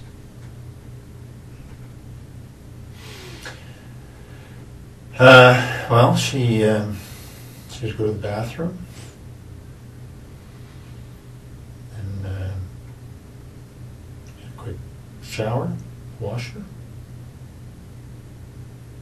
Then we went into my bedroom and went to sleep a little bit. She was tied up. How was she tied up at that point? Hands behind her back. I put tape over her eyes from the beginning, so that's what she had. Okay. When they find her, is that tape going to be there, or was it ever removed? No, I removed it. Okay. What kind of tape? Duct tape. All right. The duct tape that you used, where's that roll? It's all gone. I used the rest of it to bind her body. So, by all gone, is it with the body now? Mhm. Okay. So you said, who went to sleep when you came home? You had a shower, or she had a shower? Well, we both got in. I washed her off after she'd been to the bathroom. We both went to sleep. But she was tied up and I had tied the rope. So I could fall asleep a little bit and she could move without waking me up. Okay, I'm trying to picture how that would be. So the rope's tied to what on her? Just tied her hands behind her back. Okay. And then the rope just wrapped around me a couple of times, so there was no slack. okay. Do you remember how long you slept for? Not long, maybe a couple hours. Do you know if she slept? I don't know. Okay. So you wake up and And it wasn't, we were up and down, so it wasn't 2 hours straight. It was 2 hours in bed, but there wasn't much sleep, just lying there probably. so you get up from that, and what happens next?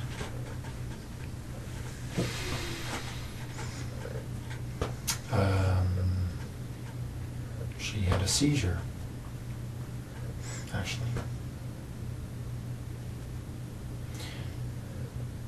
She felt it coming on, and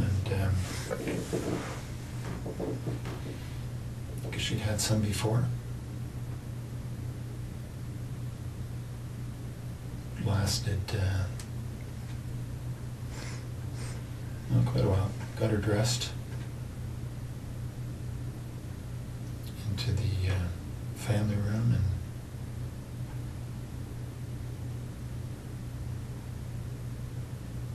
and anyway, she recovered. She got obviously stress,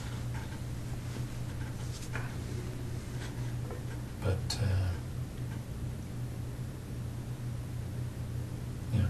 probably went on for about 15 minutes. Sort of it.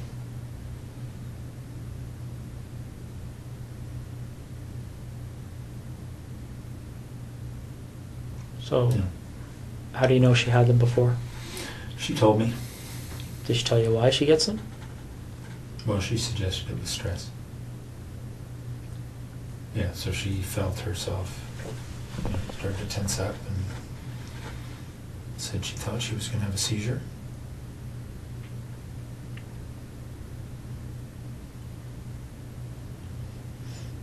So it was convulsions is what she was saying. Okay.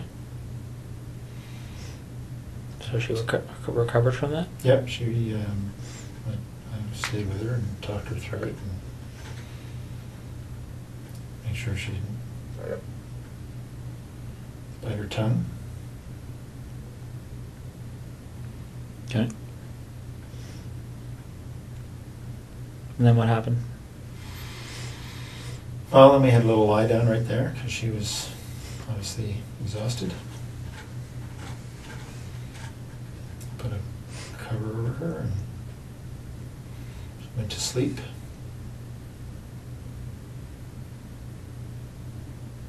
Wait for an hour or so.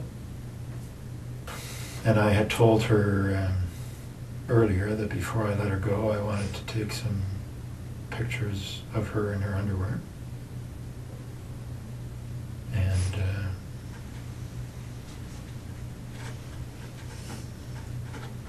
have sex with her.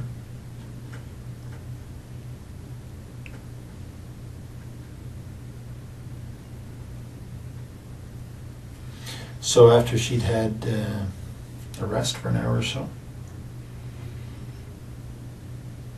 I had her put on, a number of different outfits she had. I'm sorry? Put on a number, you know, pairs, panties, bra that she had. That I'd taken from the house.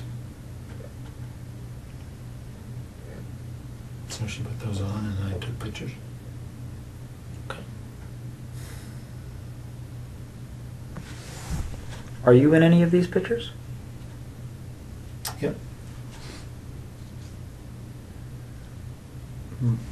What kind of images are you in?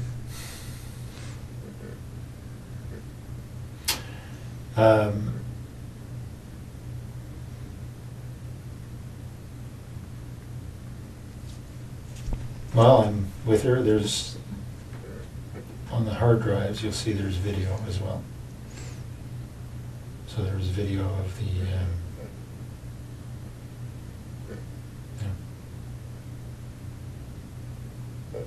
almost 4 hours, I guess. Of what?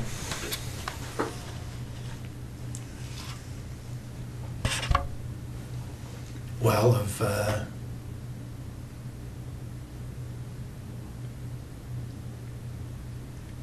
initially at her place of me raping her, and then so I was running the video and then taking still pictures. So the video pretty much covers everything. Did you use video at other places? At Marie-France's as well. Okay. And is that video on the hard drives? Yep. Same type of activity? Yep. Okay. Well, I didn't have her put on any stuff. Okay. So Jessica poses for these pictures and there's videos and then what happens?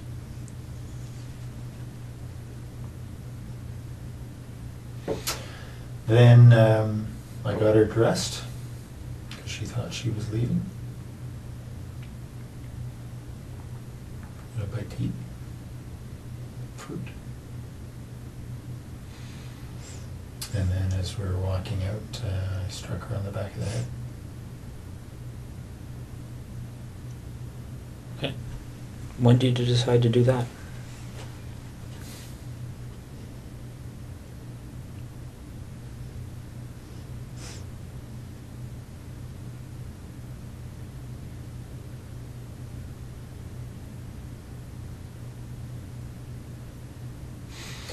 Well, I was pretty sure that I wasn't going to let her leave, but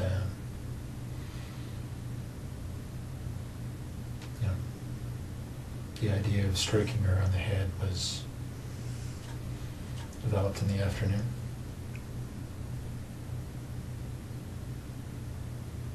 And what was that strike supposed to accomplish in your mind? What was the intent of doing that?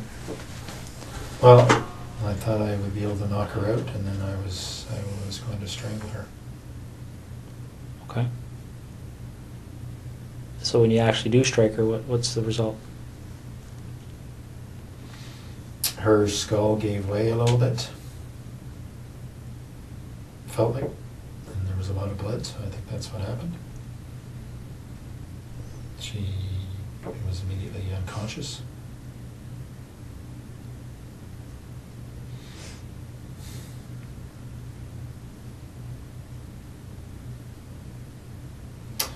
And then I strangled her.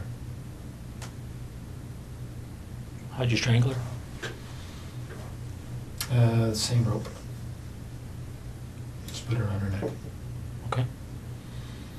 while she was unconscious.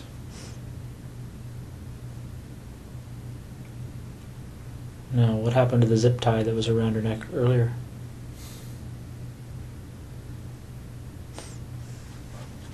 I took it off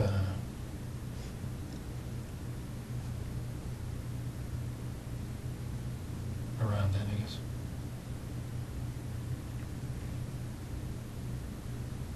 Did you take it off before you put the rope around her neck, or after, or do you remember?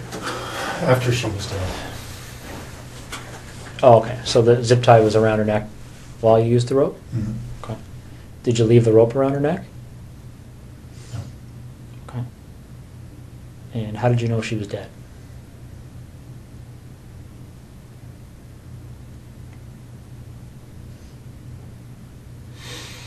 She, well, her body stopped moving.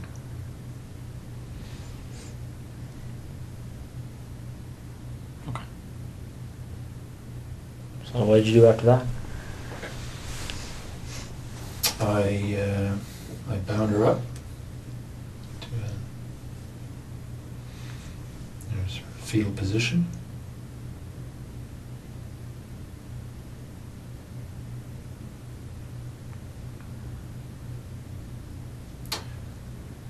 And cleaned up the floor.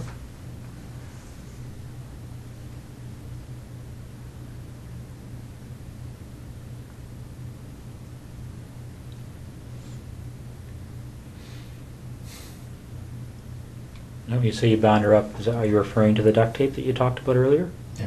Okay. So then what did you do?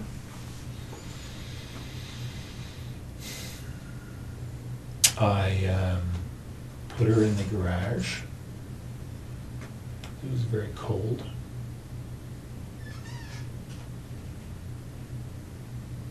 And then I went into the base. Okay. Why'd you go to the base? Pardon me? Why'd you go to the base? Because I was flying early the next morning. Okay. So what time did you leave to go to the base? Well, I told you about between 9 and 10 or so. On the Friday night? Yep. Okay. So you fly, and Then I drove home to Ottawa. so which night would you... Saturday night. So you land, and what time are you landing? 6:30. Okay. Saturday night. Did you go by the house in Tweed on your way to Ottawa? Or? No. So you drove straight home to Yeah. Ottawa? What time did you get there at? Do you remember? Sometime before midnight. I can't quite remember, but I think I went in the office first, did some work. So I think I got home to Ottawa just before midnight, something like that. I think. Not sure. I slept for a little bit at the Tim Hortons in Brockville. So it might be later. I honestly can't remember when I got to Ottawa, but Okay. yeah, midnight-ish, Saturday. Mm-hmm.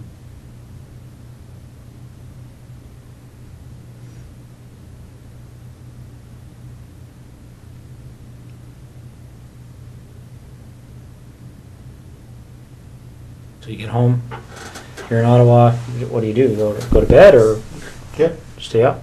Okay. So then what do you do the next day? Well, my wife and I did some stuff. I can't remember what was going on that day. You know, putting together the new house. And I headed back to Tweed that night. Mm-hmm. Is that right? Sorry.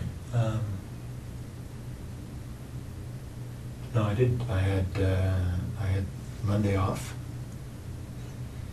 That's right. I had Monday off, and then I was visiting one of the units in Ottawa on Tuesday. So I didn't head back to Tweed till Tuesday night.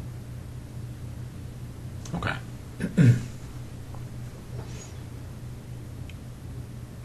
So you get back to Tweed, and what happens next? I took Jessica's body to that spot. Okay. That happened on Tuesday night? Just this past Tuesday, obviously. Yeah. Okay. Do you remember what time that was? It was pretty late. It was midnight-ish. I'd say between midnight and 1 on Wednesday morning. Okay. What made you decide to measure that distance, that 0.7 kilometers? That's just the way I am. Numbers. I have to know the numbers. Okay. And how did you leave her? I just left her tucked behind a fairly large rock. Okay. Is that duct tape still on her? Mm-hmm. And what else is on her? A couple of towels wrapped around her head, and the top and pants, she was wearing jeans. Okay. Did you ever go back there? No. Right.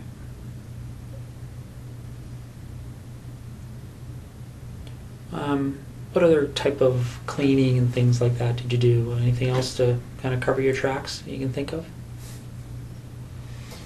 I vacuumed the house and I wiped the floor, washed the floor. Okay. What about your truck? Did you do anything with that? Just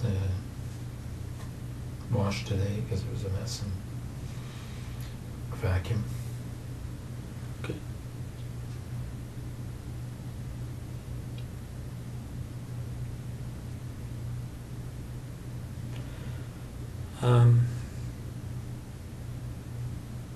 So Marie-France, when did it first occur to you to go to her house?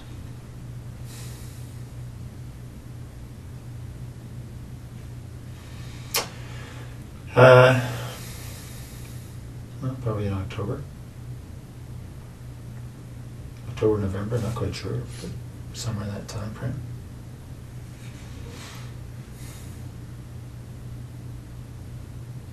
And do you remember why you thought to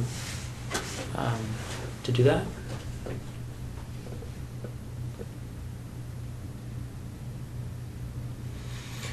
Well, she had said she lived alone the one time I met her. Mm-hmm.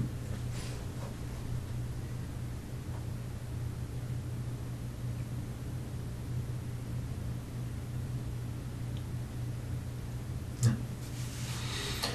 Okay. Just trying to understand why her versus the dozens of other women you probably come across on a daily basis.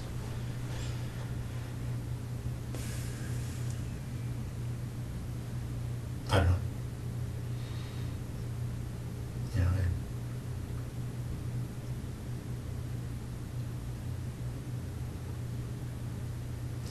I went out there when she wasn't home just to see where she lived. And When did you do that? a couple of nights before. How did you know her address? There's a nominal roll for the basement. Okay. So when you go out there a couple of nights before, do you remember what night that was? When you were there first time? I don't, but it was within 2 or 3 nights, I think. Okay. Probably, well, no more than 4 anyway, something like that. And did you actually go into her house on that occasion, or did you? Okay. So what happened that night? How'd you get into her house? This window on the side of the basement, side window. just to backstep a bit, how did you get to her house that first night you went there? I drove. What did you drive? I think I drove my truck. Okay. Pathfinder. Do you remember where you parked it? Yeah, I parked it. A bit of a division in the residential areas there. I parked it on another side. 600-700 meters away. Okay. So not on her street, on a different street? Do you remember what street you parked on? No, but it's actually might be the same street, but there's an interruption in the street where there's a construction zone, so there's a pathway in between, so I think it's probably the same street. Okay. So you go to her house, and when you went there that night, did you know that she was away? I'm not sure if I knew entirely, but I think I thought she was away. Okay. Is that based on her schedule, or how would you know that? Well, because I fly with the squadron, I have access to the schedule, and Okay. it's a slightly different schedule she has, but that's probably how I know. You don't know for sure? I think that's probably how I know. Okay. So you go to her house, Mhm. and what do you do that night, the first night? Well, I looked around and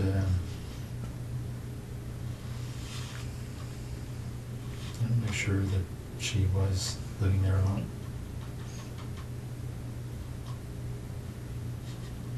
And I'm sorry, did you say, I can't remember if you said, how did you get in?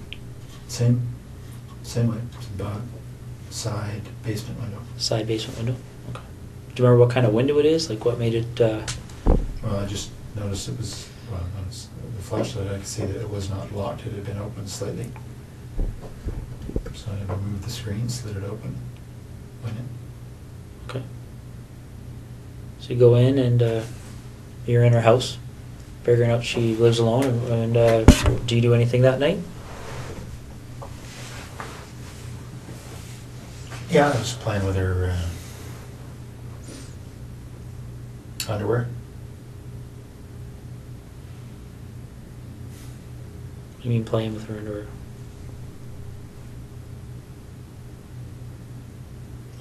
Wearing it. Okay. Doing anything else?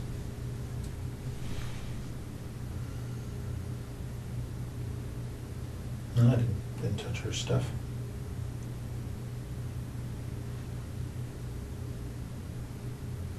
What do you mean you didn't touch her stuff? I mean, you touched her underwear, but... Yeah. So- But nothing else. Okay. Did you take any of the underwear with you that night? Yeah, a few pieces. And where did you find the underwear when you went in? In her drawer. Was it clean? Was it used? Or, Clean. okay. Anything else you can remember doing that evening? That you... No. All right. So, after that first visit, did you return again before meeting up with her? No. Okay. So, which day did you go to her house when she was there? Well, the night before I went to Ottawa, so I think that was Monday night. All right. So let's walk through that. What time do you think you got there? About 11 or so, probably. 10:30, 11. Okay.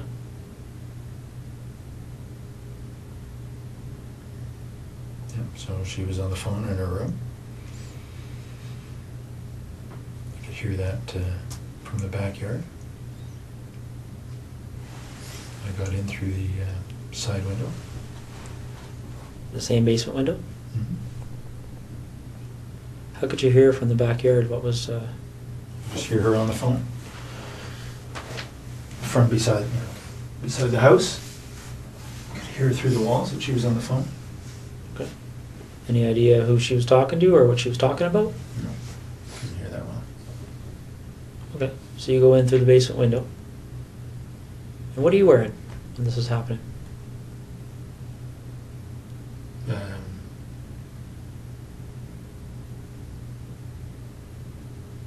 sweatshirt and Dockers, I guess. And the 2 pieces on my head. Okay. And where are those 2 pieces now? Pieces that you wore on the head?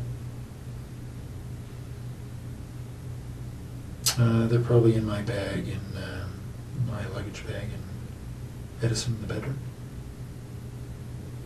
What does your luggage bag look like?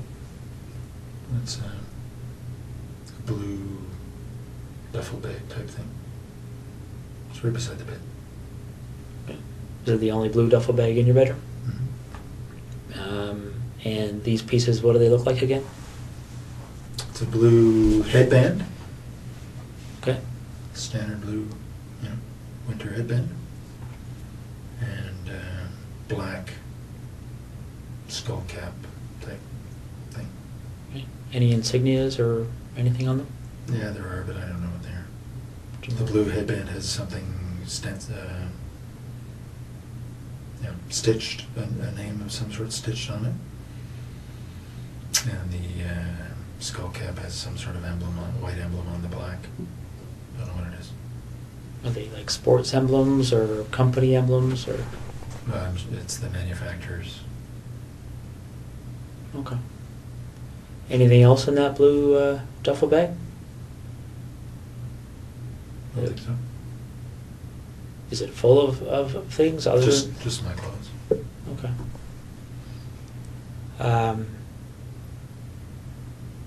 So you go in. Do you remember what you had on your feet?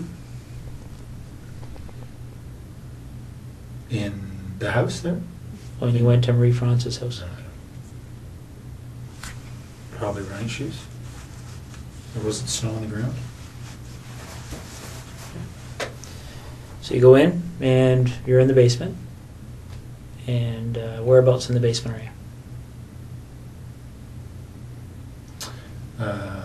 By the furnace. Okay. And what are you doing? What's your sort of plan at that point? I was waiting for her to go to bed. Okay. And how long did that take? Well, she didn't. Because then she came down looking for the cat. All right. And what happens next? Well, as I described, I subdued her. Hit her with a flashlight. But essentially, wrestled her to the ground and tied her up.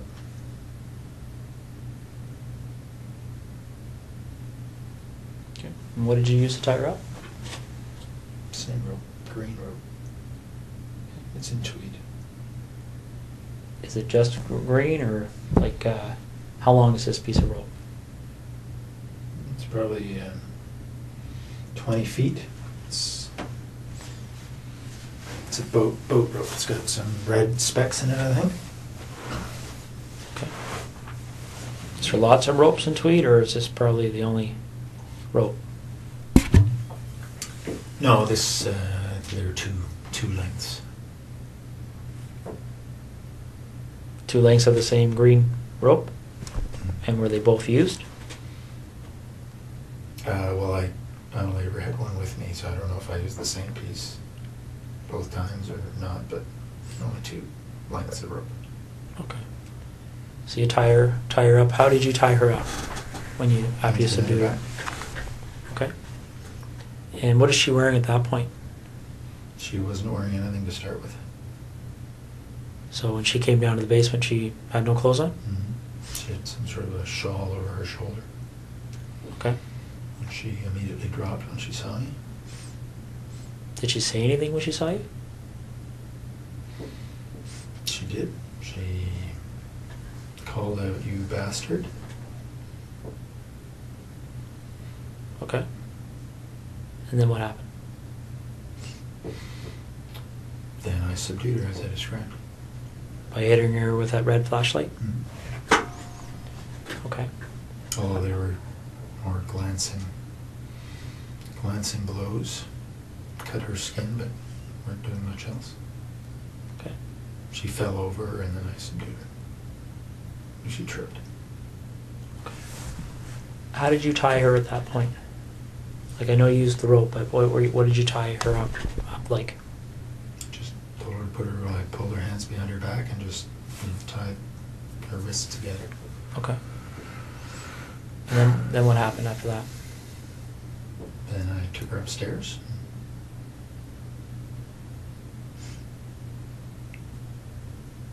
Did she go upstairs under her own power, or did you carry her? No, she passed out on the stairs,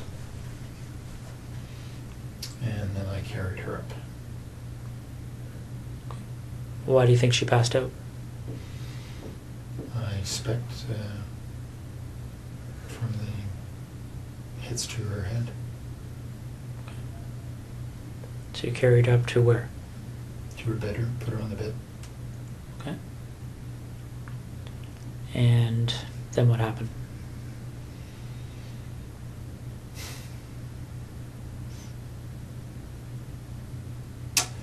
Well, as I described, I think she's on the bed. I raped her over a period of time.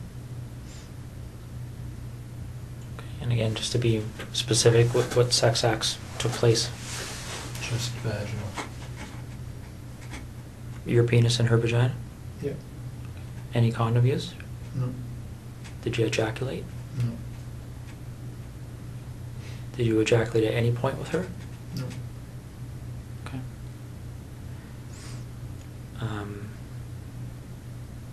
But just before I forget, I think I asked you, don't mean to bounce around on you here, Russ, but with Jessica, I asked you about ejaculation. You said you didn't at that point. When did you ejaculate with Jessica? The second time or third time that I had her perform oral sex. And was that at her residence or yours? Hers. Okay. Any other times that you ejaculated with her? No. Okay. When you ejaculated with Jessica, did you use anything to clean up, or? No. No. What happened to the ejaculate? She swallowed it. Okay. So getting back to Marie-France, it's just straight vaginal sex, no condom, no ejaculation? Is that right? Yep. Okay. How long does that go for? Like, how long were you engaged in that activity? Well, hour and a half, 2 hours, I guess.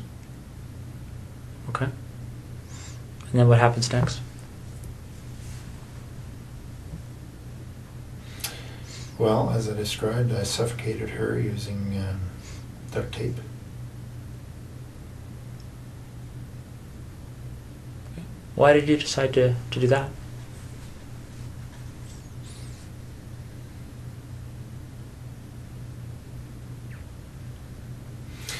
Well, again, because of the pictures.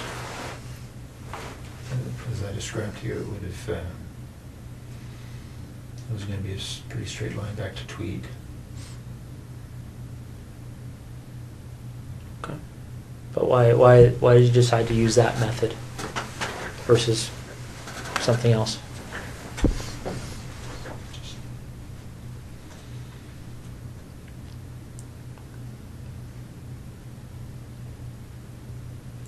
I had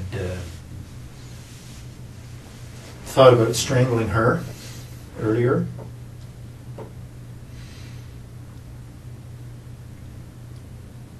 That's on the video. What is? My, well, it was a short-lived attempt because she struggled quite a bit.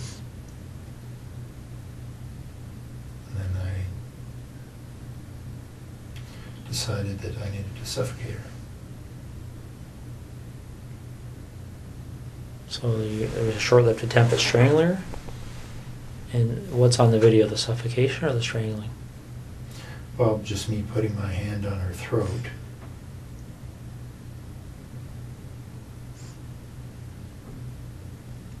And then her responding.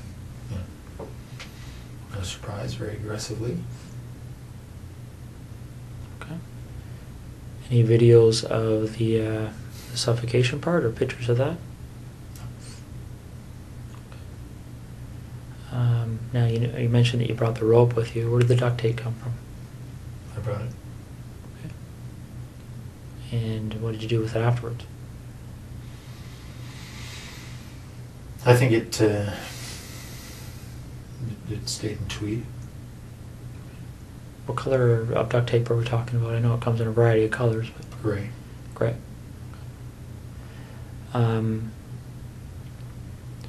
So before the suffocation, obviously, how long do you think you were with her from the point, well, how long do you think you were in that house from the point you went in that window to the point you left? Probably 4 hours. Okay. So, correct me if I'm wrong, did you say you got there at 11? Or around 11? I think that's right. Okay. So you left around 3 in the morning? Well, I was in the basement for quite a while before she came down. Right? She wasn't going to bed. So I was probably in the basement for 30, 40 minutes. Okay. So by the time she saw me, it was probably closer to midnight. All right. But I didn't have a watch on, so I'm not sure. Any gloves?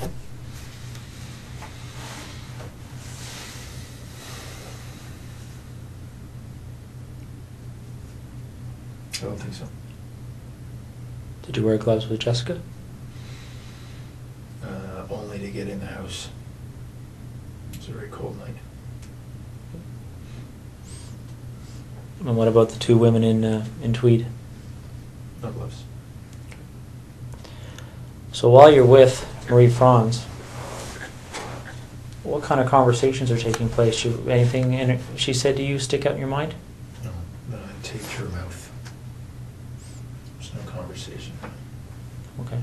When did you tape her mouth? As soon as I got her up to the bedroom. Why did you decide to do that? Because she was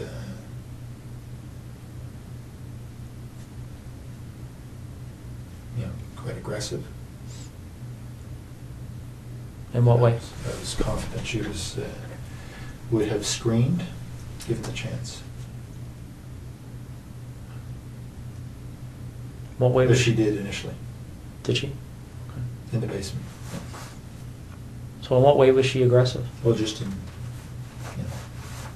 when she discovered me, she was very vocal, screamed quite a bit, until I'd subdued her, so I expected she would scream again, given the chance. Okay. Do you remember how you left her residence? Back door. Patio door. Okay. Did you take anything with you that night? Some of her underwear. Anything else? No. All right. Did you do anything else to try and cover your tracks with Marie-France?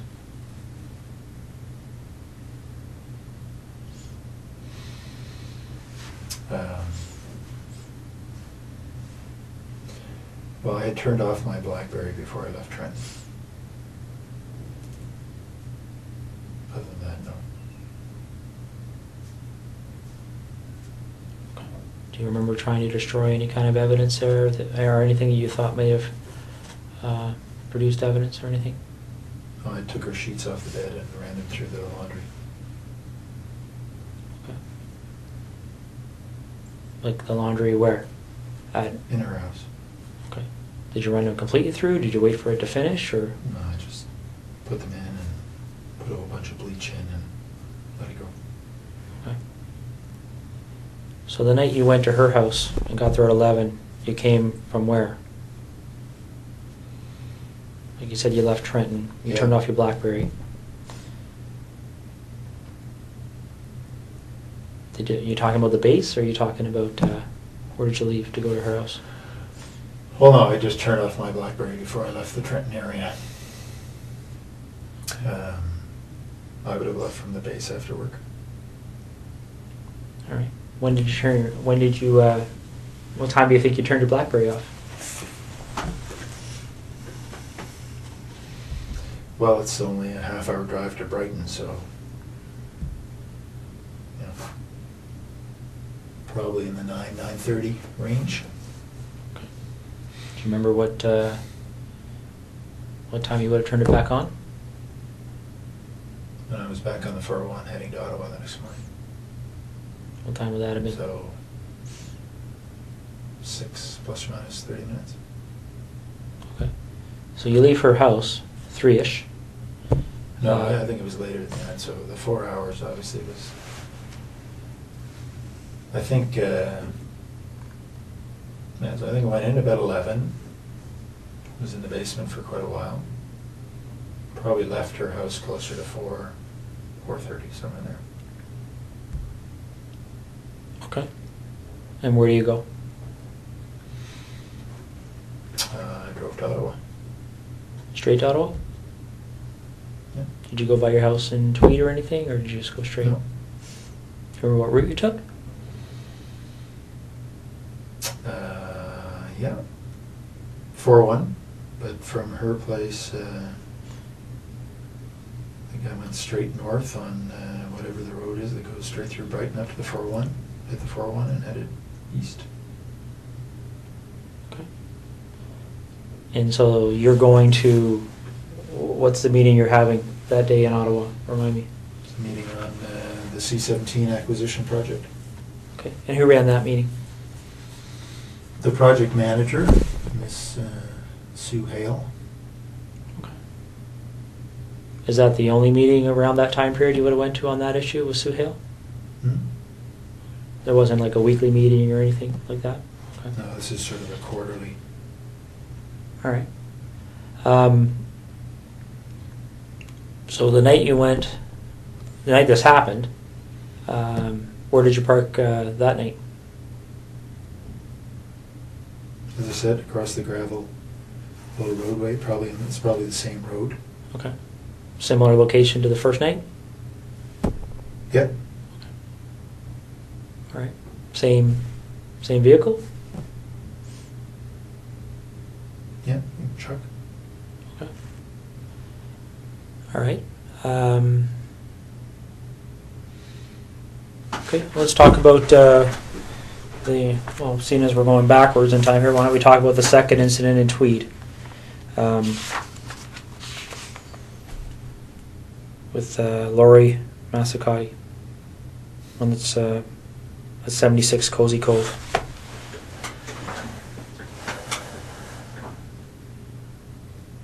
How did you decide on her? I knew she lived alone. That's it. And how did you know that? She lived 3 doors down and didn't know her, but I knew she was pretty lone. She had a boyfriend and hadn't been around.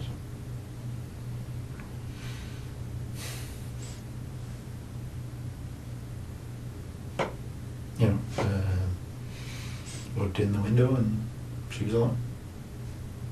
So she had a boyfriend, but he wasn't too frequent? Okay. Well, he wasn't. She told me that they were fighting, so that's why he hadn't been there. Okay. So,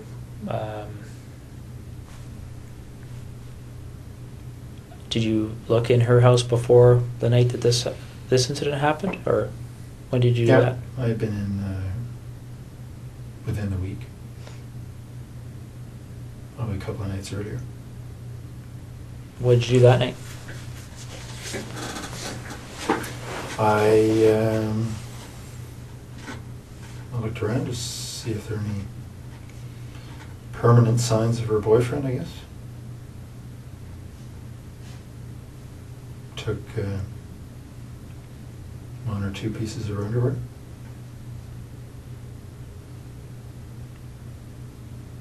That's all. Okay.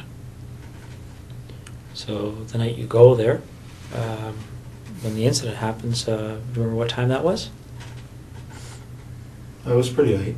I probably got into the house around midnight. She was asleep on the couch. Well, I didn't know that, but I knew she was in there.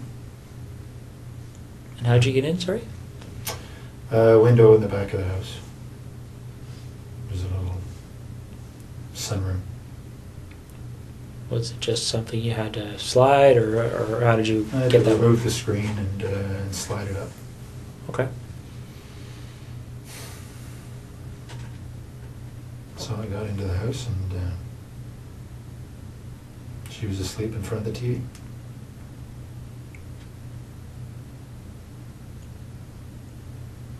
Wearing anything on your face that night? Yeah, same things. Okay. The headband and the cap? Okay. What kind of clothes did you have on?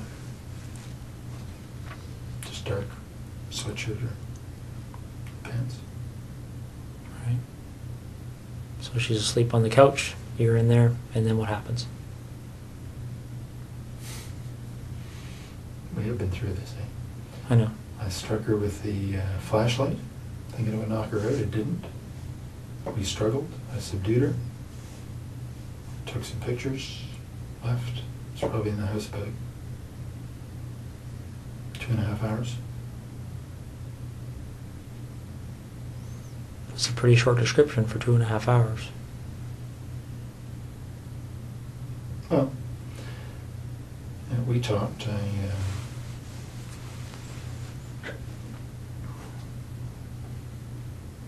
told her I wasn't going to hurt her.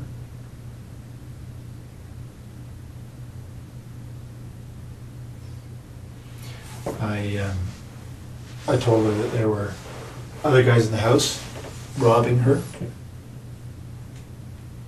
My job was just to control her.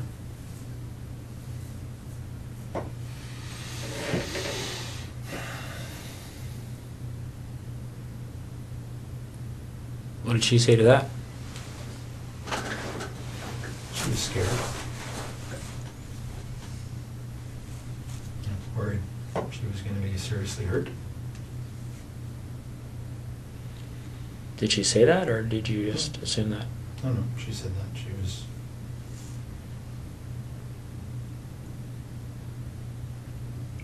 was worried she was going to be killed. I said, I'm not going to kill you.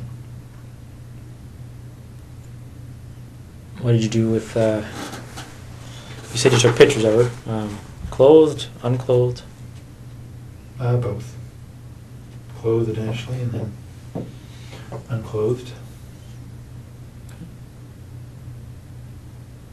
Are you in any of those pictures? I don't think so. You just took them of her?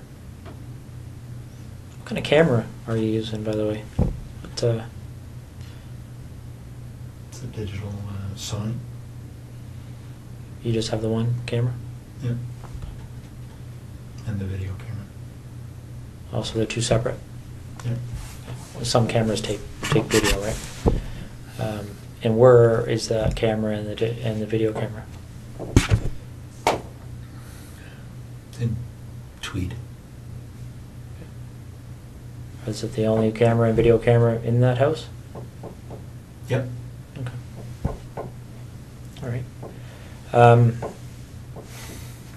So you take pictures of her, and how do you end up leaving? Like you, I just told her to, I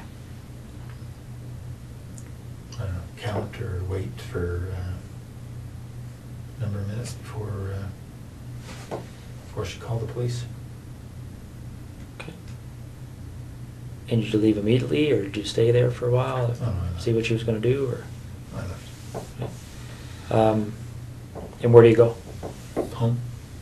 Straight home? Mhm. Okay. Did you wait to see if the police showed up or anything, or? No. Well, I mean, it's, So what did you do when you got a home? couple hundred feet.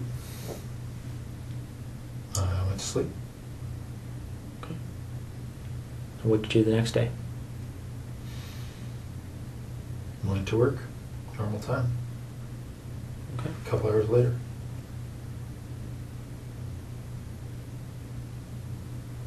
All right. Do you remember how her clothing was removed?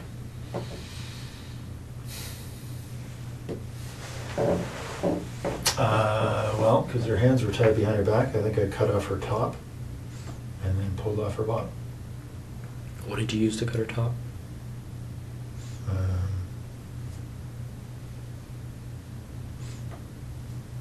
I can't remember if it was a knife or like a folding X-Acto knife or Leatherman or one of the two. Are these items that are in your house in Tweed? Yep. Okay. Was there ever any other time you used a knife to cut off clothing or anything else? Do you remember? I cut off Jessica's top with a knife, so her hands were tied behind her back. That's all. Okay. And where's that knife? Which knife did you use that time? That was the Leatherman. That was leather? Tweed. Is it the only Leatherman in Tweed? Mm-hmm. Okay. So on the 16th of September, when you went in that night, was that the first time you've been in her house? Yep. Okay. And why her? Just because I'd seen her and she was cute. That's it. Okay. So there was no... you didn't go into her house before that night? No. All right. So you go in, and how'd you get into her house?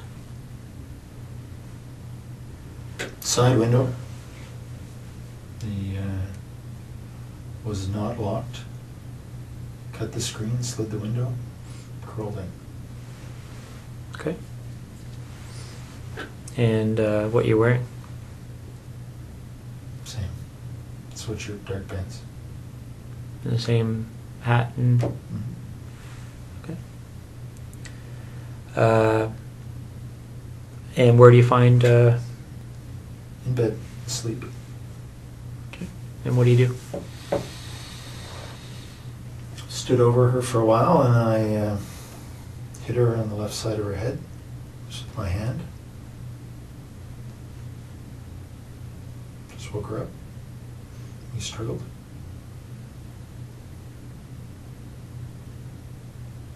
You know, I just lay on her.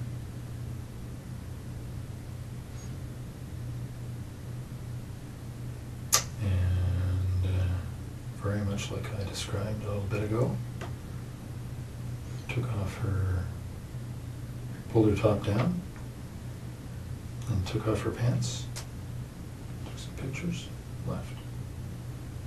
Do you remember her saying anything to you? Yes. What did she say to you? All kinds of things. You know, she had a young baby just next door, the other room, 8 months or so. She's obviously concerned about the baby. Concerned for herself. I assured her I was not going to hurt her. Physically, anyway.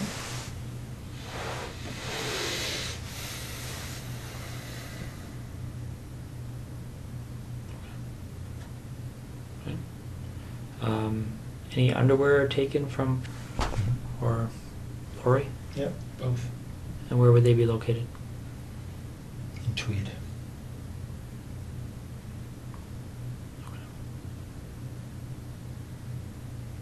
And why are they in Tweed as opposed to Marie-France and Jessica's underwear?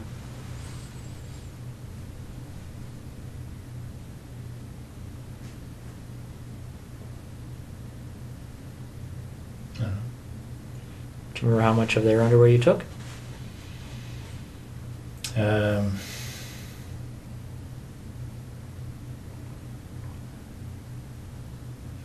Not very much from Lori.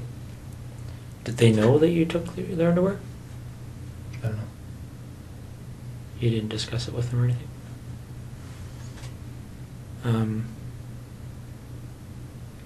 So where in Tweed would their underwear be?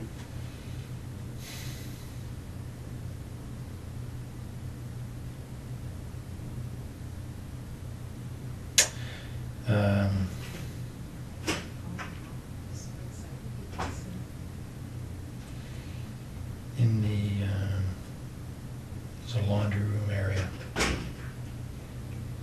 Okay. just between the house and the garage. Right?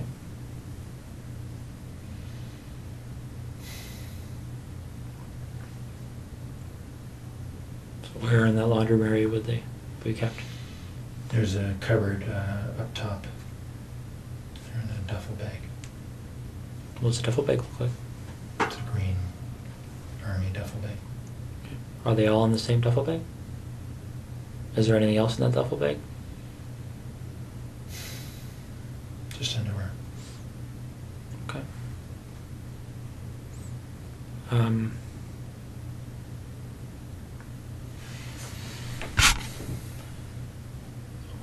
When these pictures are looked at, you talked about being in Marie-France's underwear on the first night you went in. Did you take photographs of that? Yep. What about anybody else's underwear? Yep. Photos. Of you in their underwear? Mm-hmm. And where were those photos taken?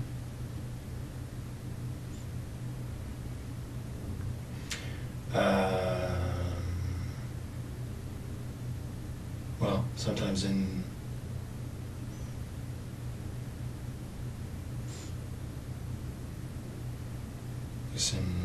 Marie-France's case, in her house. The others in my house. In Tweed? Mm-hmm. So is this a matter you would take the underwear, go back, and then at some point put the underwear on and take pictures?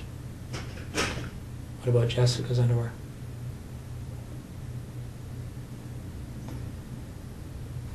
She's only her. Right?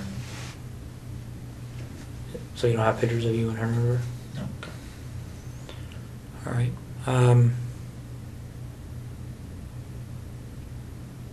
Okay. Well, I guess I just have a couple of questions for you. I mean, I'm sure there's going to be more questions, but I guess what's on my mind right now, Russ, is what made you decide to tell me this tonight?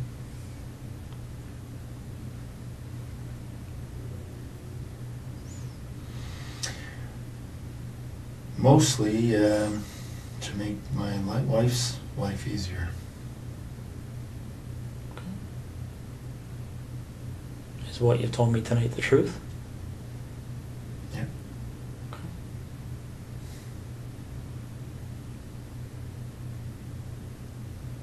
How do you feel about what you've done? Like what?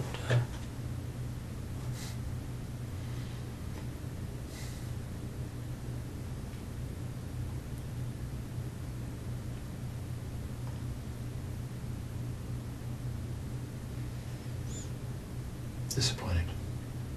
Okay. Let me ask you this: if this didn't come to the point it's at right now, if for whatever reason you didn't end up on our radar, so to speak, do you think it would have happened again?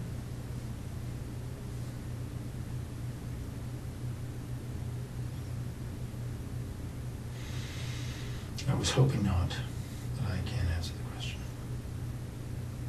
Okay. Not too much here, Russ. Just a few details that I wanted to cover off. Specifically dealing with Marie-France.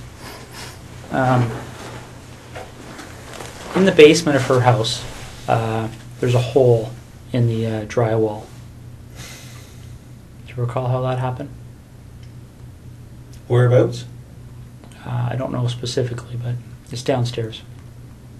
I don't remember that. No. Okay. Do you remember doing anything with her in the basement where you may have used some clothing or something to secure her?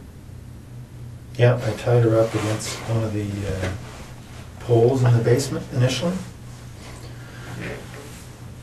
I went outside and put the screen back on and secured the window.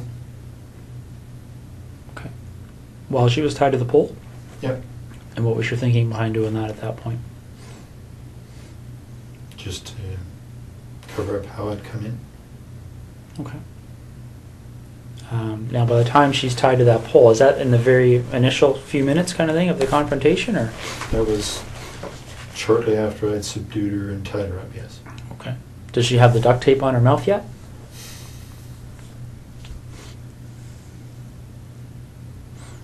I think probably. Okay. The pictures will show it. All right. Now, in the upstairs bathroom by her bedroom, there's looks like something's occurred in there. Do you remember that? Yep. What happened there?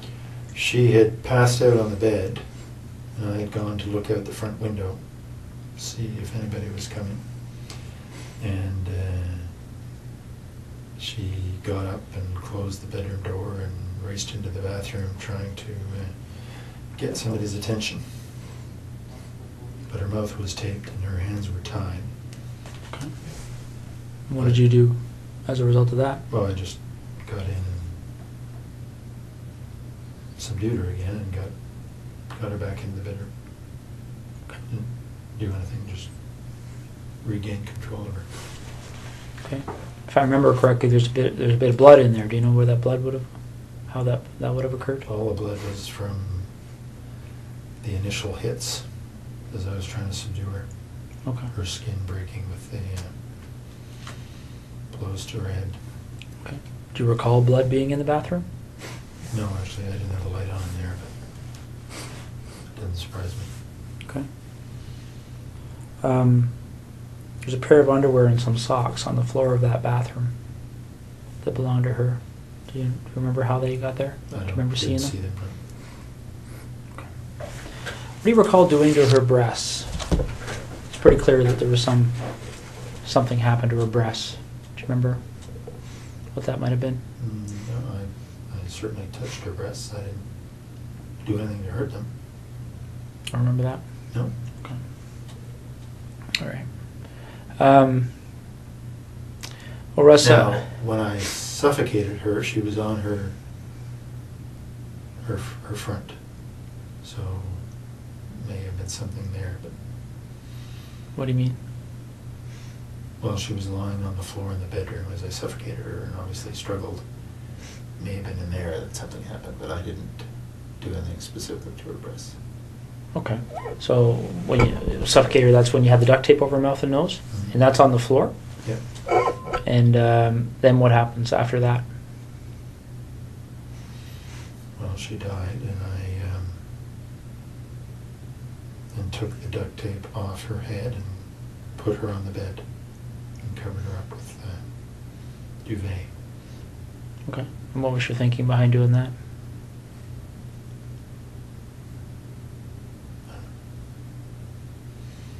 Nothing really. Okay. As you might expect here, Russ, certainly even now, one of the Ottawa investigators mentioned to me that there's a number of incidents that have gone unsolved over the years. Can I was going to get into that. Can I go to the washroom quickly? Yeah, I can get somebody to take you to the washroom. Okay.